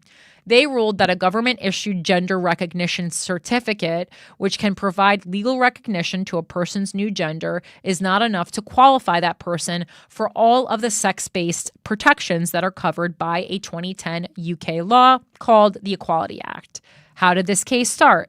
In 2018, a law was passed by Parliament in Scotland, which, as one of the United Kingdom's four nations, has its own devolved legislature. That law required half of the board members in all Scottish public organizations to be women, and it included transgender women as part of that, as long as they possess a gender recognition certificate that identifies them as female. Very interesting, actually. But a group of gender-critical feminists called for Women Scotland challenged, sorry, I have to read that with a different intonation, but a group of gender-critical feminists called for Women Scotland challenged that law in court. They said it could impact single-sex services for women, including shelters for abuse victims, hospitals, and sports. So they sued the state to limit sex-based protections to people born female and later lost their case in the Scottish courts. Today, however, the UK's highest judicial body, the Supreme Court, sided unanimously with the For Women Scotland group and overruled the earlier decision by the Scottish courts. What's the reaction been? The ruling is largely seen as a victory for gender-critical groups and a blow to campaigners for transgender rights who fear it could lead to labor discrimination against people who have been issued these gender recognition certificates. I mean, I think there's a solution here, right? So like I see the points of both places because to say just transgender women are women without any it's different experiences. It depends when you transitioned. We all know that these first years as a child are really formative, and how you are treated, whether you are treated as a boy or as a girl, that's going to have a lot of effect on your place in the world. Unfortunately, I wish it wasn't so, right? And so why don't you have representatives by percentage, and you actually say okay, this percent, can be men, this percent can be women, this percent can be transgender people. There is a solution here that doesn't have to be psychotic, because transgender people do need a voice in politics. But I think also to say that voice is going to be the same. I mean, there's so many different backgrounds, though. I mean, then are we also divvying it up by X percent is from a specific economic background, X percent is from a specific ethnic background. I mean, there's so many ways here that you can look at this, and I think people are being really narrow-minded, just in their vision of diversity. I'm not sure. Let's see. Okay. Inside the courtroom, supporters for Women Scotland. I really wish it was Women for Scotland, but it's not, and that's why I keep messing it up. Cheered, punched the air, hugged, and cried. Punched the air? The fuck kind of women are these? I've been a woman my whole life, guys. Never once have I punched the air. Stop. This has been a really, really long road, Susan Smith, co-founder of For Women Scotland, told reporters outside the courthouse. Sex is real, and women can now feel safe that services and spaces designated for women are for women. And we are enormously grateful to the Supreme Court for this ruling. But Judge Hogg cautioned people in the courtroom against seeing this ruling as a triumph of one or more groups in our society at the expense of another. UK law still gives transgender people protection, not only against discrimination through the protected characteristic of gender reassignment, but also against direct discrimination, indirect discrimination, and harassment in substance in their acquired gender, Hogg said. The UK government welcomed the ruling, saying it brings clarity and confidence for women and service providers, and that single-sex spaces are protected in law and will always be protected by this government. The charity Scottish Trans issued these organization names are not good in Scotland. I'm sorry. They have just absolutely no ring or flow to them. Issued a call to its supporters not to panic. There will be lots of commentary coming out quickly that is likely to deliberately overstate the impact that this decision is going to have on all trans people's lives, the group said in a statement posted on social media. Please look out for yourselves and each other today, it added. All right, so that's that. And let's see. And then we have one email or one article that is from Wacko Lila Lee. Hello, how are you? Thanks for sending this in. This is very interesting, and this will be my article that freezes this week. Surprisingly not from the New York Times.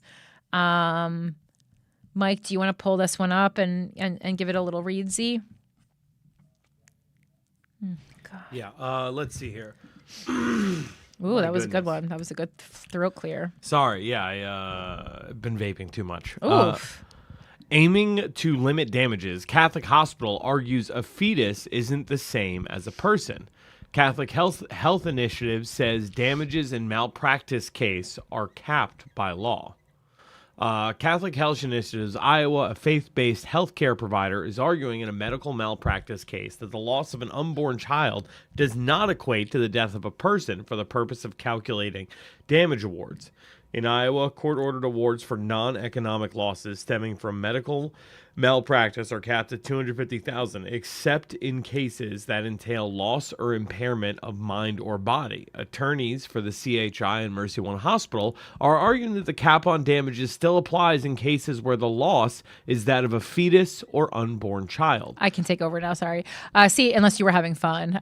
CHI's status has about calling Catholics hypocrites. Yeah, that's like my favorite thing ever. But please, okay, good. I'm glad. It's way better coming from a Jew. Okay. CHI's status as a nonprofit tax-exempt entity is based on its stated mission of providing health services in the spirit of the gospel.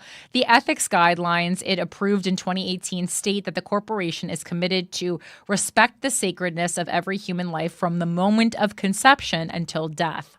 The lawsuit in which CHI is currently embroiled was filed in Polk County District Court and involves the treatment provided to Miranda Anderson of Posheik County. Anderson was 34 weeks pregnant when on April 13th, 2021, she arrived at Pella Regional Health Center for evaluation due to elevated blood pressure, headaches, and edema. Citing concerns that she was experiencing preeclampsia. Am I saying that right? A condition that preeclampsia. Preeclampsia, I think it is. Preeclampsia, a condition that can lead. It's hard because I'm like, I've said all these words before, but I didn't memorize them on GWF. A condition that can lead to serious complications for both mother and baby and may require early delivery. Anderson was transferred to Mercy One's obstetrics emergency unit via ambulance. According to the lawsuit later filed by Anderson and her husband, Landon, Miranda Anderson was discharged after 2 days of monitoring and testing. After further evaluations over the course of the next several days, she was again discharged to her home until during an April 21st evaluation, her doctor was unable to detect any fetal heartbeat. The next day, she underwent a cesarean delivery of a non-viable baby girl, Eloise. The Andersons' lawsuit seeks damages for negligence, alleging CHI, Mercy One, and its physicians failed to recommend early delivery of the baby while it was still viable, and Anderson showed evidence of preeclampsia. The defendants have denied any wrongdoing.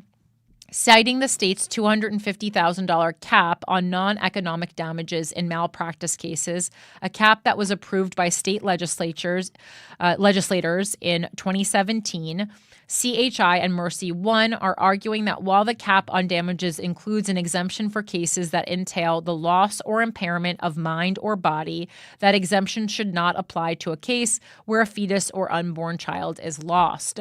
They argue the Iowa legislature did not intend for the loss of a baby prior to delivery to be included within the exemption, and that Anderson's lawyers are attempting to put words in the legislature's mouth.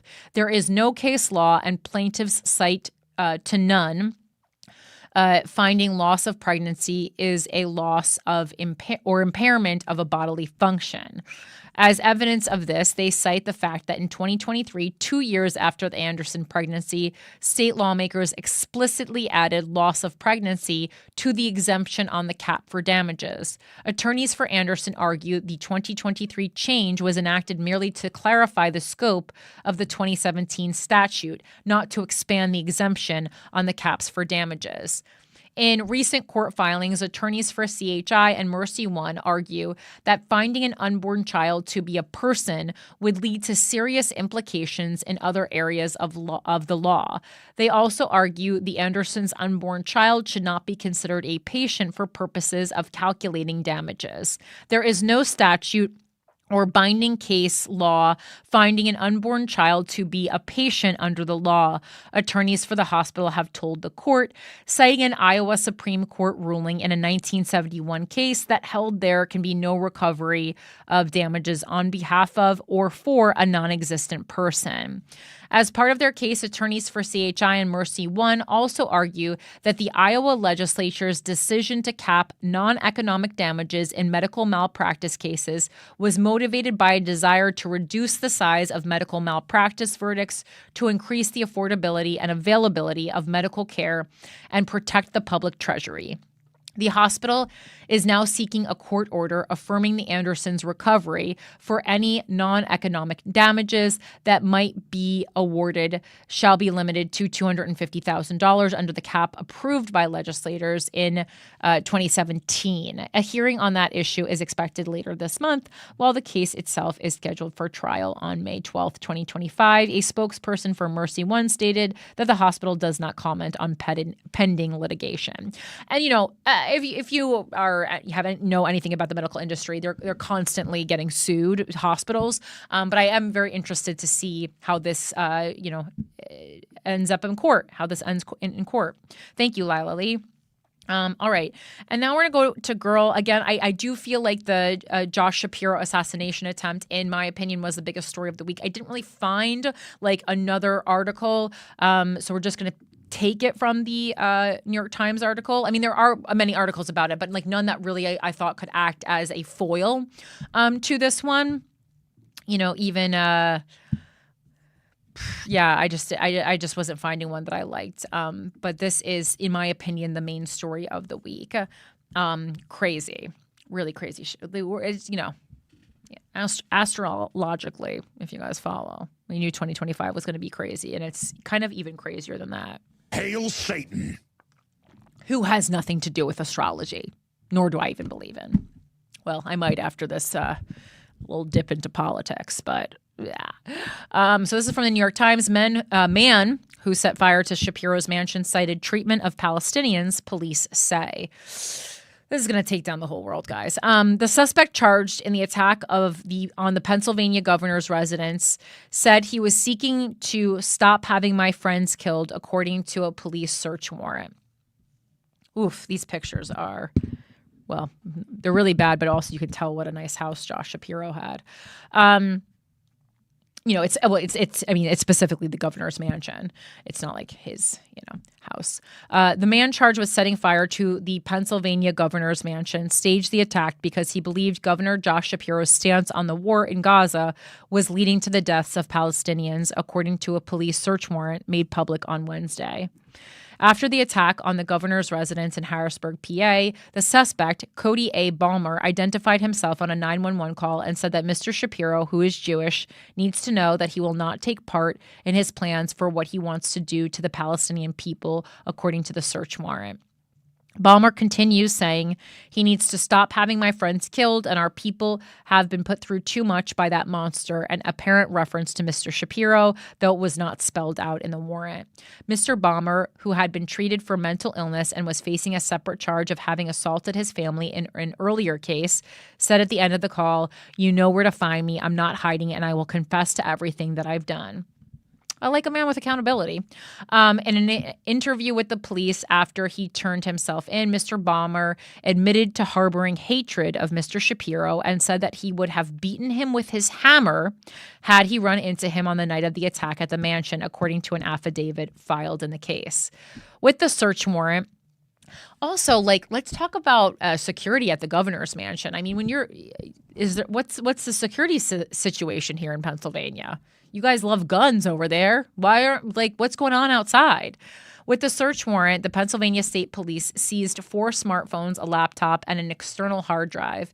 Investigators are combing through Mr. Ballmer's writing and notes that contain any of the following: the name Josh Shapiro, reference to Palestine, Gaza, Israel, or the current conflict in Gaza, the warrant said.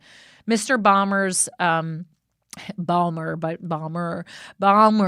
Ballmer's social media accounts suggested deep cynicism, but little in the way of a particular ideology. Some posts expressed a libertarian bent bordering on anarchism, while others praised violence.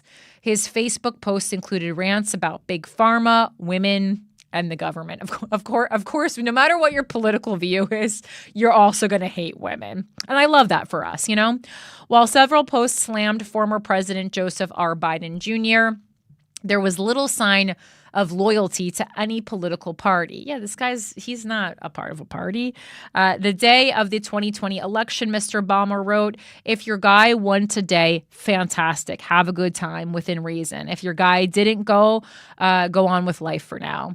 Mr. Ballmer, 38, has been charged with attempted murder and other offenses in connection with the attack, which left 2 rooms of the mansion badly burned. No one was injured in the attack. Shortly before the attack, Mr. Shapiro had entertained dozens of friends for dinner to celebrate the first night of Passover, a Jewish holiday, which, I mean, I hope you knew.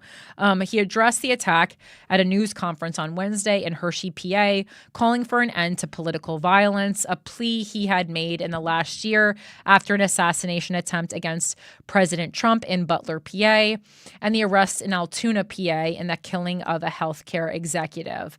Like, not great. I wouldn't have lumped those all together, but okay. This kind of violence has no place in our society, regardless of what motivates it, Mr. Shapiro said in his first public comments since Sunday morning, which is so hard. Okay, so when you say political violence has to stop, but we're a government who is active in war or a genocide, you can't make this argument. I agree. Yes, this is fucking crazy that the guy attacked you especially with your family sleeping. That's crazy. But a lot of things that we're doing are crazy that are killing people. And so to say political violence has to stop, well, okay, but how about also stopping the violence that our elected officials start? And again, I'm not on Mr. Ballmer's side here, but I just don't think that's the statement that you make, you know? Dan Muser, a U.S. representative in Pennsylvania who is seen as a potential Republican challenger to Mr. Shapiro in the 2026 governor's race, expressed sympathy for Mr. Shapiro's family in a radio interview on Tuesday. Yeah, the poor kids. But he also said the governor's lawsuits over federal funding freezes and falsehoods against Mr. Trump had contributed to the current climate. Mr. Shapiro has got to tone it down too, Mr. Muser said. Shapiro seemed taken aback when he was asked to respond to Mr. Muser's comments on Wednesday. He said, "What?" the governor asked at the news conference, pausing for a moment. "Look, I've said for years, leaders have a responsibility to speak and act with moral clarity. It would appear that the congressman failed to measure up to that." U.S. Attorney General Pam Bondi said she had spoken to Mr. Shapiro and offered assistance to local investigators. But speaking to reporters on Wednesday, she stopped short of calling the arson an act of domestic terrorism after repeatedly using that label to describe attacks on Tesla cars. Hilarious. This is definitely domestic terrorism. The Department of Justice has not ruled out doing so as the investigation proceeds, according to it's a politically motivated attempt, a violent attack. That is terrorism. What are we talking about here? Terror, I know terrorism is in the eye of the beholder, but it's politically the unlawful use of violence and intimidation, especially against civilians in the pursuit of political aims. I mean, I guess you could say that because he himself is a politician, which I guess kind of removes yourself from being a civilian, that possibly then it skirts the definition of terrorism. I guess that would be if I was in court, that's what I would say. But a lot of people were calling it's certainly all an assassination attempt, at the very least then.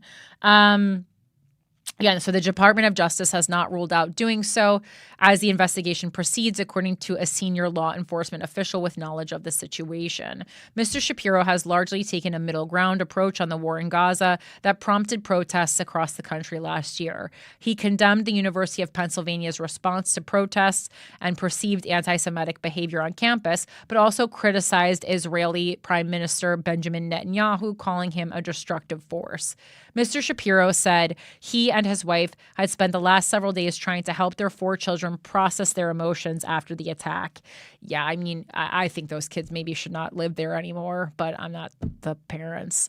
On Thursday, the Shapiro family and the celebrity chef Robert Irvine plan to serve lunch to the Harrisburg firefighters who put out the fire. Well, that'll solve it. All right. I actually like Robert Irvine too. Moving on to a little story about Marjorie Taylor Greene, America's favorite girl's girl. This is from NPR. Protesters were stun-gunned and arrested at Marjorie Taylor Greene's town hall. Again, we were talking about this on the pre-show. This has now mistreatment of individuals at town halls is all the rage these days. It's what's for dinner. It's what's going on. Serve it up hot. Police arrested and stun-gunned several protesters at a town hall in Representative Marjorie Taylor Greene's Georgia district on Tuesday, the latest and most extreme example of such an event devolving into chaos in recent weeks. Greene, a Republican and staunch supporter of President Trump, was interrupted multiple times as she addressed constituents at a community center in Ackworth, Georgia on Tuesday night, speaking about Trump's agenda, playing clips from congressional hearings, and answering pre-selected audience questions. Starting just seconds into her remarks and every few minutes over the next hour, some half a dozen attendees either waved signs or shouted interruptions. It is not clear what each of them said, though one chanted "Free Kilmar," an apparent reference to the Maryland man mistakenly sent to an El Salvador prison, while others called Greene a terrorist and yelled expletives at her. All were quickly escorted out of the room by multiple police officers as the crowd cheered and Greene waved and in some cases shouted goodbye. She also referenced the protest underway on the street outside, which the Associated Press reports attracted some 100 people. Protest is outside. Have fun out there. This is a town hall. This is not a political rally. This is not a protest. Greene said, which I love because it shows that she is an elected official who really doesn't know what a town hall is. A town hall is an opportunity for the constituents to speak to the people that they either voted or didn't vote for, but they're part of their district. So, like, are you kidding me? It's not a political rally? Fuck yeah, it is. It's a political rally and it's a protest. It's whatever the constituents want it to be, MTG. What are you talking about? I think you're the one who thinks this is some kind of a vanity appearance. I think for too long, because we are not interested in politics on these lower level, we are not interested in going to town hall meetings. They're not flashy enough for us or whatever. That for too long, town halls have been basically, either things that we laugh at that only the crazy constituents, go to speak to things that, many elected officials think are below them, or it's some kind of a vanity appearance for these politicians. But now town halls are finally being used for what fucking town halls should be used for, which is for you to go when you either voted for someone and you think that the way that they're yielding their power is fucked up, or if you didn't vote for them and you're saying, hey, I'm still under your jurisdiction and I'm not happy, and this is why I'm not happy, and can we come to some kind of a compromise here, because you still govern me whether or not I voted for you. So you're responsible for all the constituents, not just the ones who voted for you, not just the ones who are fans of you. So good on you, everyone showing up at town halls. Fuck yeah. If you want to shout and chant, this is not a town hall. This is not a political rally. This is not a protest, Greene said over applause after the first person was removed from the room.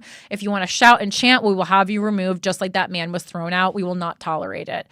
Okay, so we'll just tolerate all the bullshit that politicians do. And I just like this hall monitor energy. Like, a good politician would not have someone removed. Like, I've had so many instances already where people have yelled at me. I didn't leave.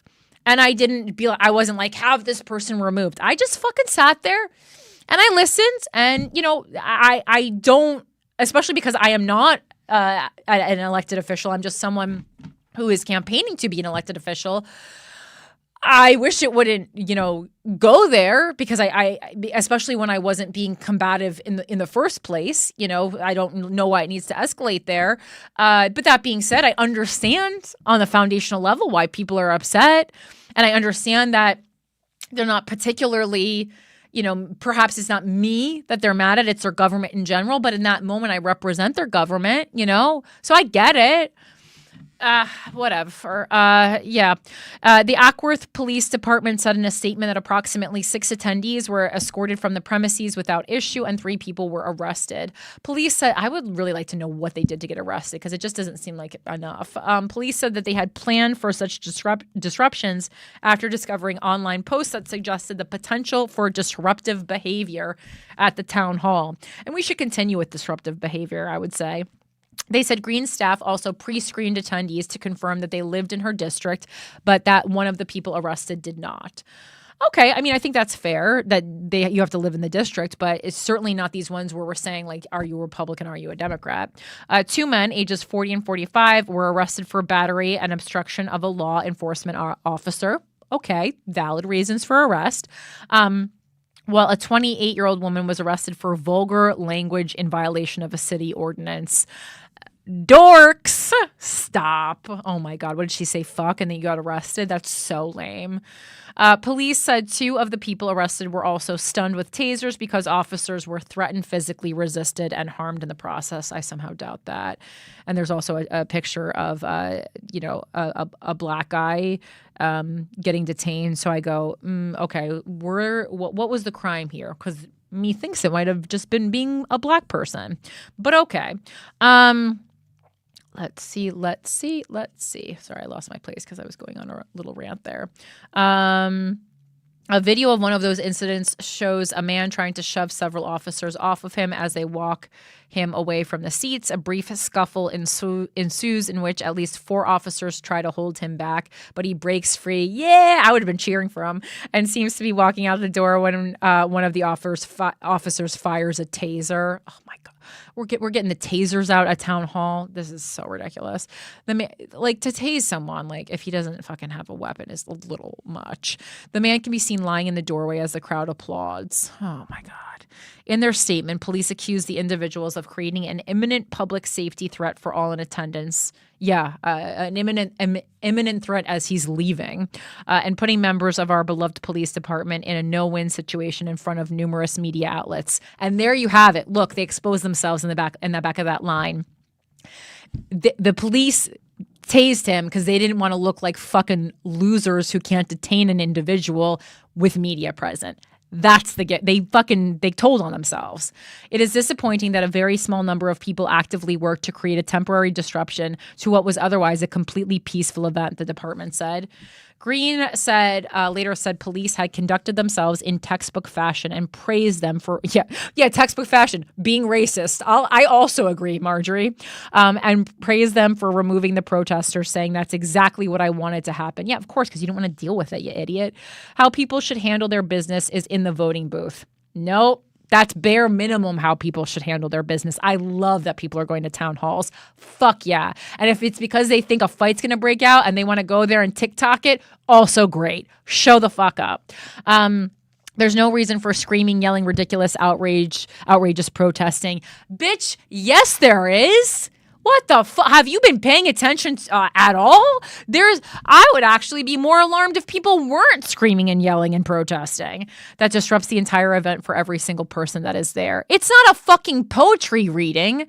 Green accused the protesters of being funded by Democrats. I wish they were hiring like that lady. But also acknowledged that Democrats have been targeted too, referencing the arson attack on Pennsylvania Governor Josh Shapiro's residence over the weekend. Big of her. It shouldn't be this way for any elected leader, no matter what political party they represent, Green added. It shouldn't? So it should just be bad for constituents, but not elected officials? Okay, that seems unfair. It wasn't the only contentious town hall that night. Green wasn't the only lawmaker who got heckled at their town hall in the past 2 days. I mean, I just love this. I've been asked numerous times. I was asked today at Bloomberg. What's the similarities between being a stand-up comedian and being a politician? And I'll tell you what one of the dissimilarities are, and that is that comedians can handle heckling and politicians fucking can't. Also on Tuesday, Iowa Republican Senator Chuck Grassley was grilled by a room full of constituents frustrated that he is not doing more to stand up to Trump. At the Fort Madison event, a stop on Grassley's 45th annual 99-county tour of Iowa, multiple people pressed the senator about topics including tariffs and immigration enforcement, particularly the Trump administration's refusal to facilitate the return of mistakenly deported Kilmar Armando Abrego Garcia as ordered by the Supreme Court. As Grassley tried to defend his position, members of the audience grew increasingly angry in their questions. "Why won't you do your job, Senator?" one man asked as many people in the room clapped. Grassley stood silently as another attendee in the front row reminded him of his constitutional oath of office, reading it out loud from a scrap of paper and asking if he was still acting upon it. Grassley said he is trying to recapture the constitutional authority to regulate interstate foreign commerce by introducing a bill that he said would fix some of the mistakes that Democratic Congress has made in 1963, prompting loud groans and shouts of no from listeners. I mean, I do want to point out, I think sometimes I love this activeness, but I do think that a lot of constituents have no idea like who has what power over things.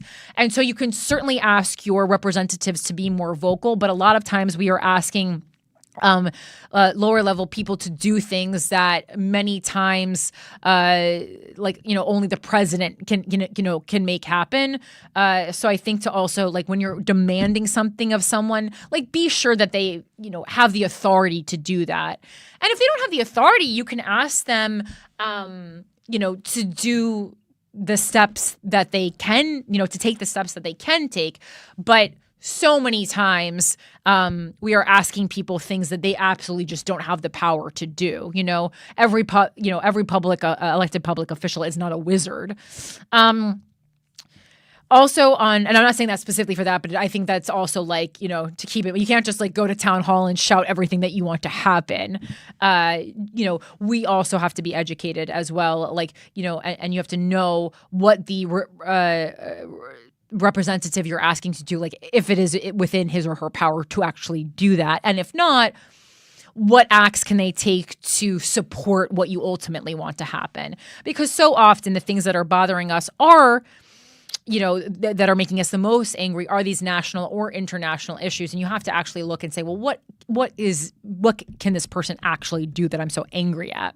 Also on Tuesday, Republican Representative Brian Mast was booed by attendees at a town hall in Jupiter, Florida, according to social media footage.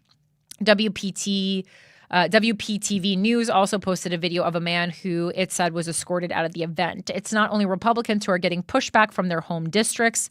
Representative Laura Friedman, a California Democrat, was repeatedly interrupted by frustrated constituents during a Monday town hall in L.A. The Daily Beast reports that hecklers accused her of not doing enough to confront Trump, with one yelling, "I don't believe that you have pushed hard enough. I am doing literally everything that I know how and that I think will actually make a difference," Friedman responded.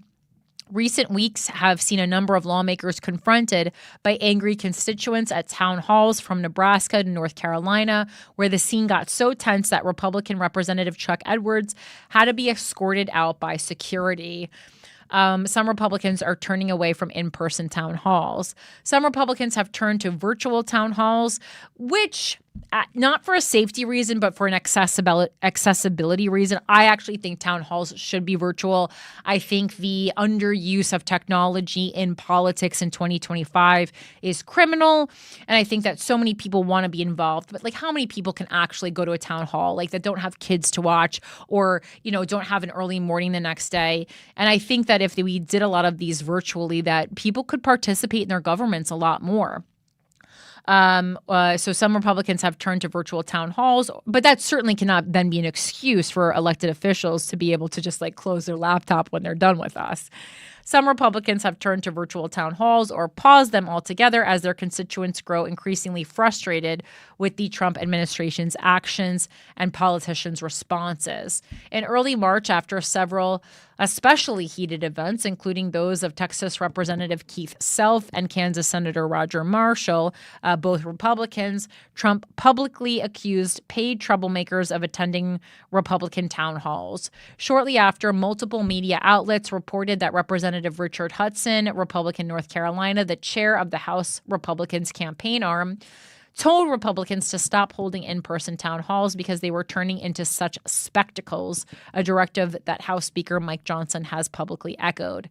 They're professional protesters, Johnson told reporters that same week, so why would you give them a forum to do that right now?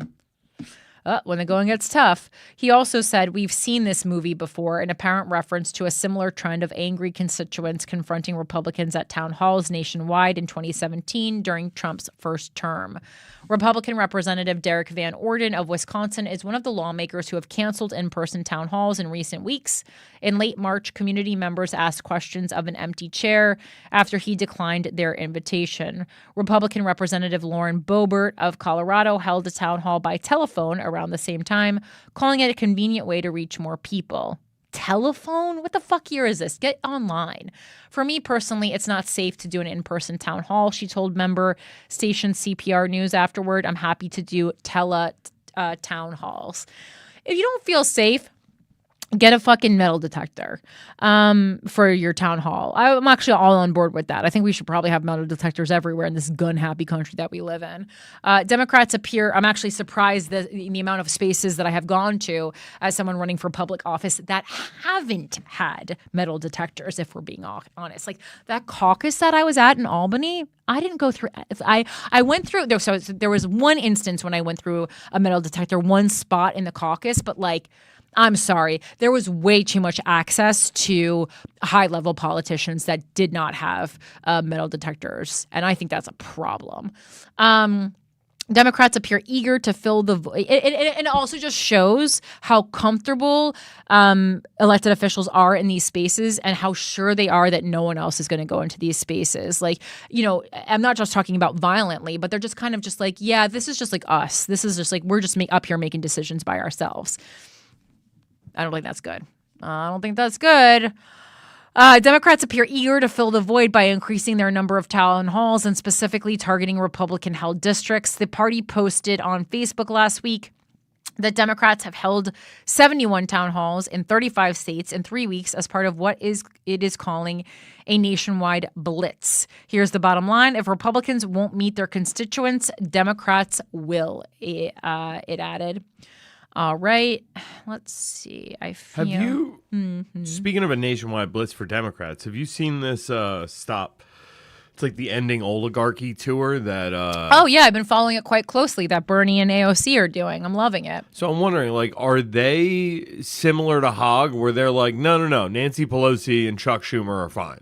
Well, no, I mean, AOC is directly trying to and has directly out fundraised Chuck Schumer. Like they're not. No, AOC and Chuck Schumer aren't getting along at all. So is AOC's, I don't know about Nancy Pelosi though. Well, I was going to ask, is AOC's former aide challenging Pelosi more in that direction? Because like if that's the actual stand that she's taking, like, you know, if she actually wants to fight oligarchy and root out all of the terminal federal employees, then I might just be behind her. Yeah, because because Bernie at the last or one of the last stops on this tour, he actually stopped and gave her applause because she is out fundraising Chuck Schumer because they're going head to head in the 2028 New York primary.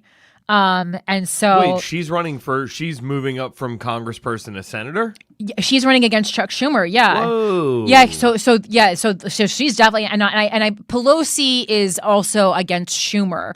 But yeah, so political, right? Wait, how is Pelosi against? Pelosi's in California. No. I'm not saying she's running against him. She's on AOC's side. She is criticizing Schumer. A lot of people on the Democratic Party have ganged up against Schumer. So I'm saying, like, I'm guessing AOC has not said anything negative about Nancy Pelosi because she's on her side. But that one I don't know. But Chuck Schumer for sure. Yeah, that's like been a big talking point. And yeah, Bernie at there was a clip going around where he stopped and he said she's doing such an amazing job fundraising against Chuck Schumer, and that and kind of that he wants that to, I don't know, like just expand, and he's very into a lot of us running for something. So Bernie is certainly on board with this revolution that we are a part of here at Without a Country. But yeah, so Politico just on the 4th of this month, it said AOC leads Schumer in head-to-head New York primary matchup by double digits. Yeah.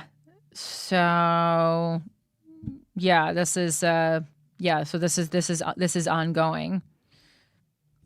But yeah, everyone's really had it up to here with him. So and AOC is doing great.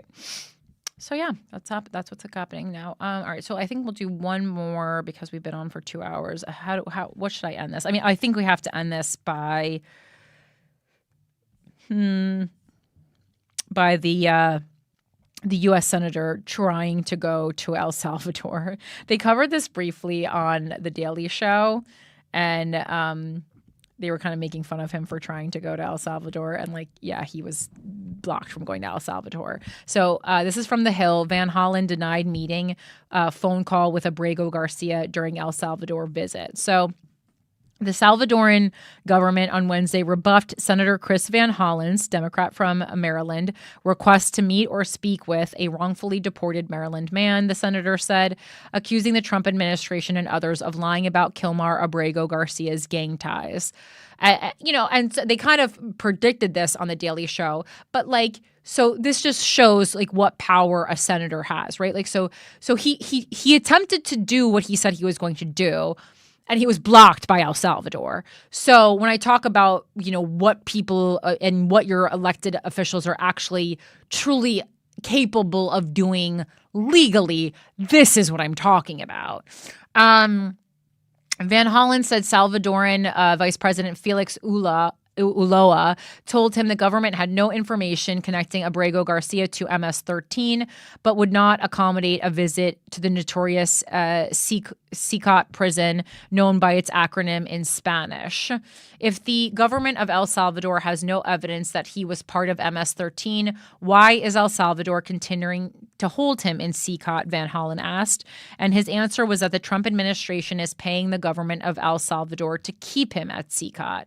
The fiery press conference was, in many ways, a rebuttal to numerous Trump administration claims, with Van Hollen directly pleading for Abrego Garcia's release and accusing the Trump administration of violating a Supreme Court order by failing to do anything to facilitate his return. Van Hollen left for El Salvador around 6 a.m. Eastern time today after saying he would travel to the country if Abrego Garcia was not returned by midweek. So he did what he said he was going to do. Ulloa told Van Hollen he would need more time to arrange a visit to CICOT and said even a phone call with the senator or with his family back in Maryland couldn't be arranged swiftly, saying the request would need to come from the embassy, Van Hollen said. Van Hollen also asked if he could meet with Abrego Garcia next week if he returned to El Salvador, but indicated that was unlikely. I asked if I came back next week whether I'd be able to see Mr. Abrego Garcia.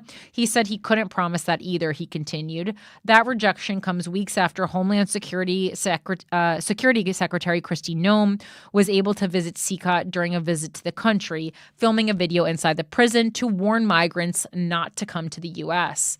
Van Hollen said embassy staff members informed him that they have received no directive from the Trump administration to make outreach on Abrego Garcia's behalf, despite a Supreme Court order to facilitate his return. In fact, the United States Embassy here has told me they've received no direction from the Trump administration to help facilitate his release, so the Trump administration is clearly in violation of American court orders, he said. Van Hollen also accused the Trump administration of lying about Abrego Garcia's background.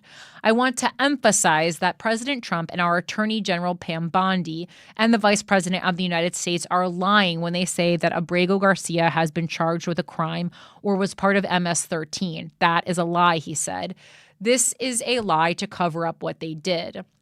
Van Hollen noted that an immigration judge barred Abrego Garcia from being deported to El Salvador, given credible claims he would be targeted by gang violence. His family fled El Salvador when another gang, Barrio 18, repeatedly targeted their pupusa business for money.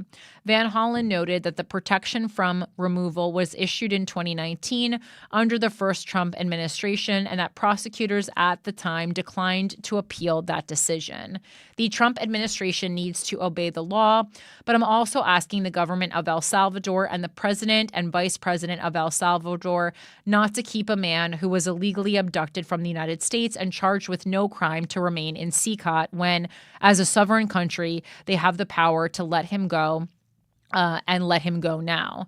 The visit came days after Van Hollen indicated he would travel to the Central American country if he was unable to meet and speak with Salvadoran President Nayib Bukele during his visit to the U.S. earlier this week. The two did not meet. Van Hollen also noted he met with Ulloa as Bukele was out of the country. Van Hollen's play-by-play of the conversation indicated he made multiple efforts to arrange contact with Abrego Garcia, either himself or the family, but was repeatedly told no. I also told his wife and family that I would try to meet with Mr. Abrego Garcia while I was here. I asked the vice president if he could meet with Mr. Abrego Garcia, and he said, well, you have to make earlier provisions to go visit CCOT, Van Hollen said, which also seems logical. Like, are you getting on a plane because you really want to do this, or as a show? I do wonder. I said, I'm not interested at this moment in taking a tour of CCOT. I just want to meet with Mr. Abrego Garcia. He said he was not able to make that happen. He said he needed a little bit more time. I asked him if I could get on the phone, either a video phone or just a phone, and talk with Mr. Abrego Garcia so I could ask him how he's doing so that I could report back to his family. He said he could not arrange that, the Maryland Democrat said. He said maybe if the American embassy could ask, maybe that could happen. When asked if he received any information about the health status of Abrego Garcia, the Democratic senator said no, he did not. This is why I wanted to see him, he added. Van Hollen said that he would continue to press for Abrego Garcia's release and noted that there has been interest from other lawmakers in visiting the country. I will keep pressing in my remaining time here, and I will keep pressing beyond that if necessary, he said. I may be the first United States senator to visit El Salvador on this issue, but there will be more, and there will be more members of Congress coming. So that is that, and what did we name this episode? I just want to make sure that I covered everything that I promised I was going to cover. It is called ISAP and Shapiro Arson. Okay, great. Okay, nailed it. I got everything I wanted to get in. The other thing is there was a lot of interesting stuff this week. I'll take one of these and we'll go over it on the bonus.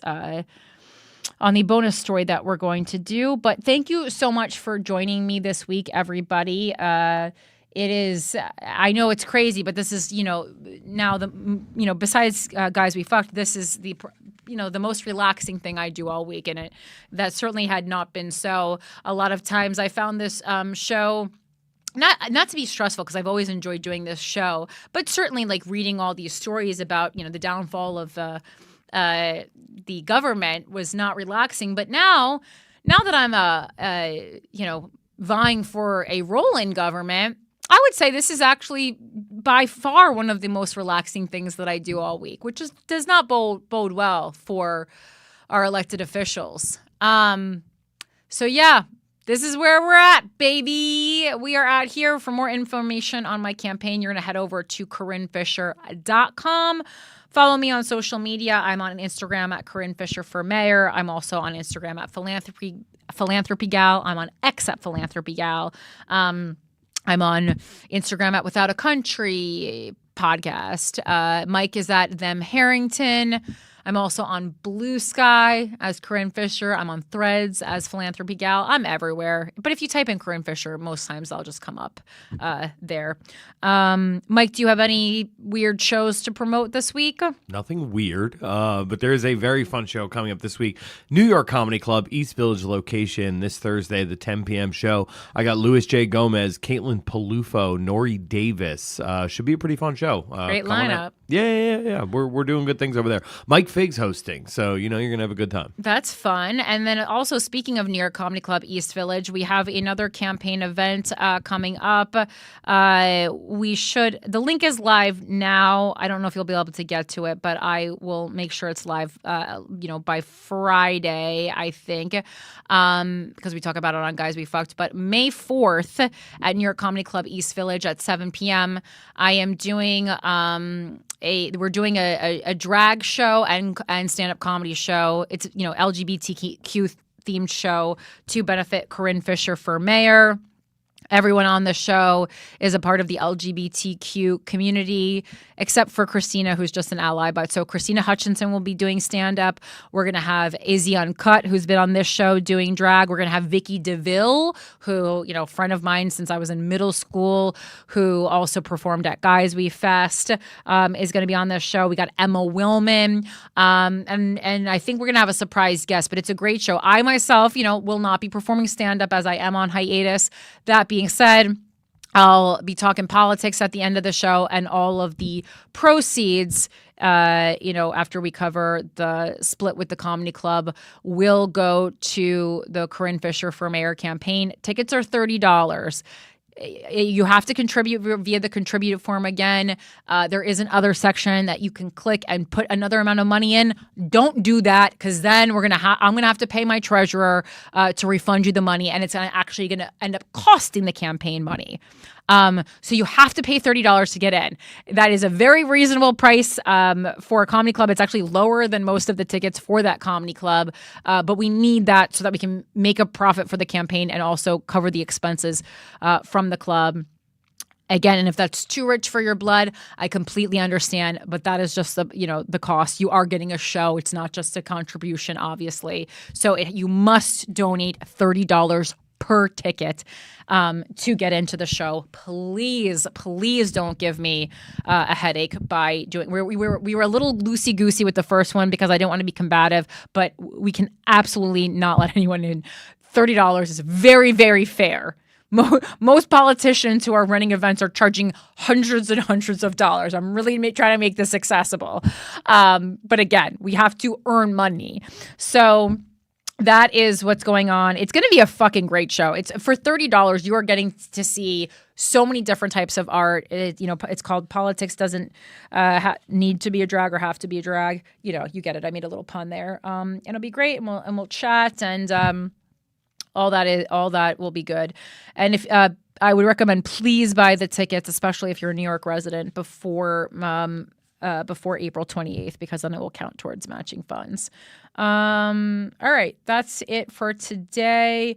Thank you so much for being a part of this show, for caring about critical thinking, for being interested in media literacy. I really appreciate that. I hope that it's made your life richer, calmer. Love it. Sorry, I missed these. What's up, gorgeous? That's hot. I love Paris Hilton. Okay. And thank you for joining me as always. I hope you have a wonderful week. Send me some good energy, guys. I really need it. All right. Peace. Bye.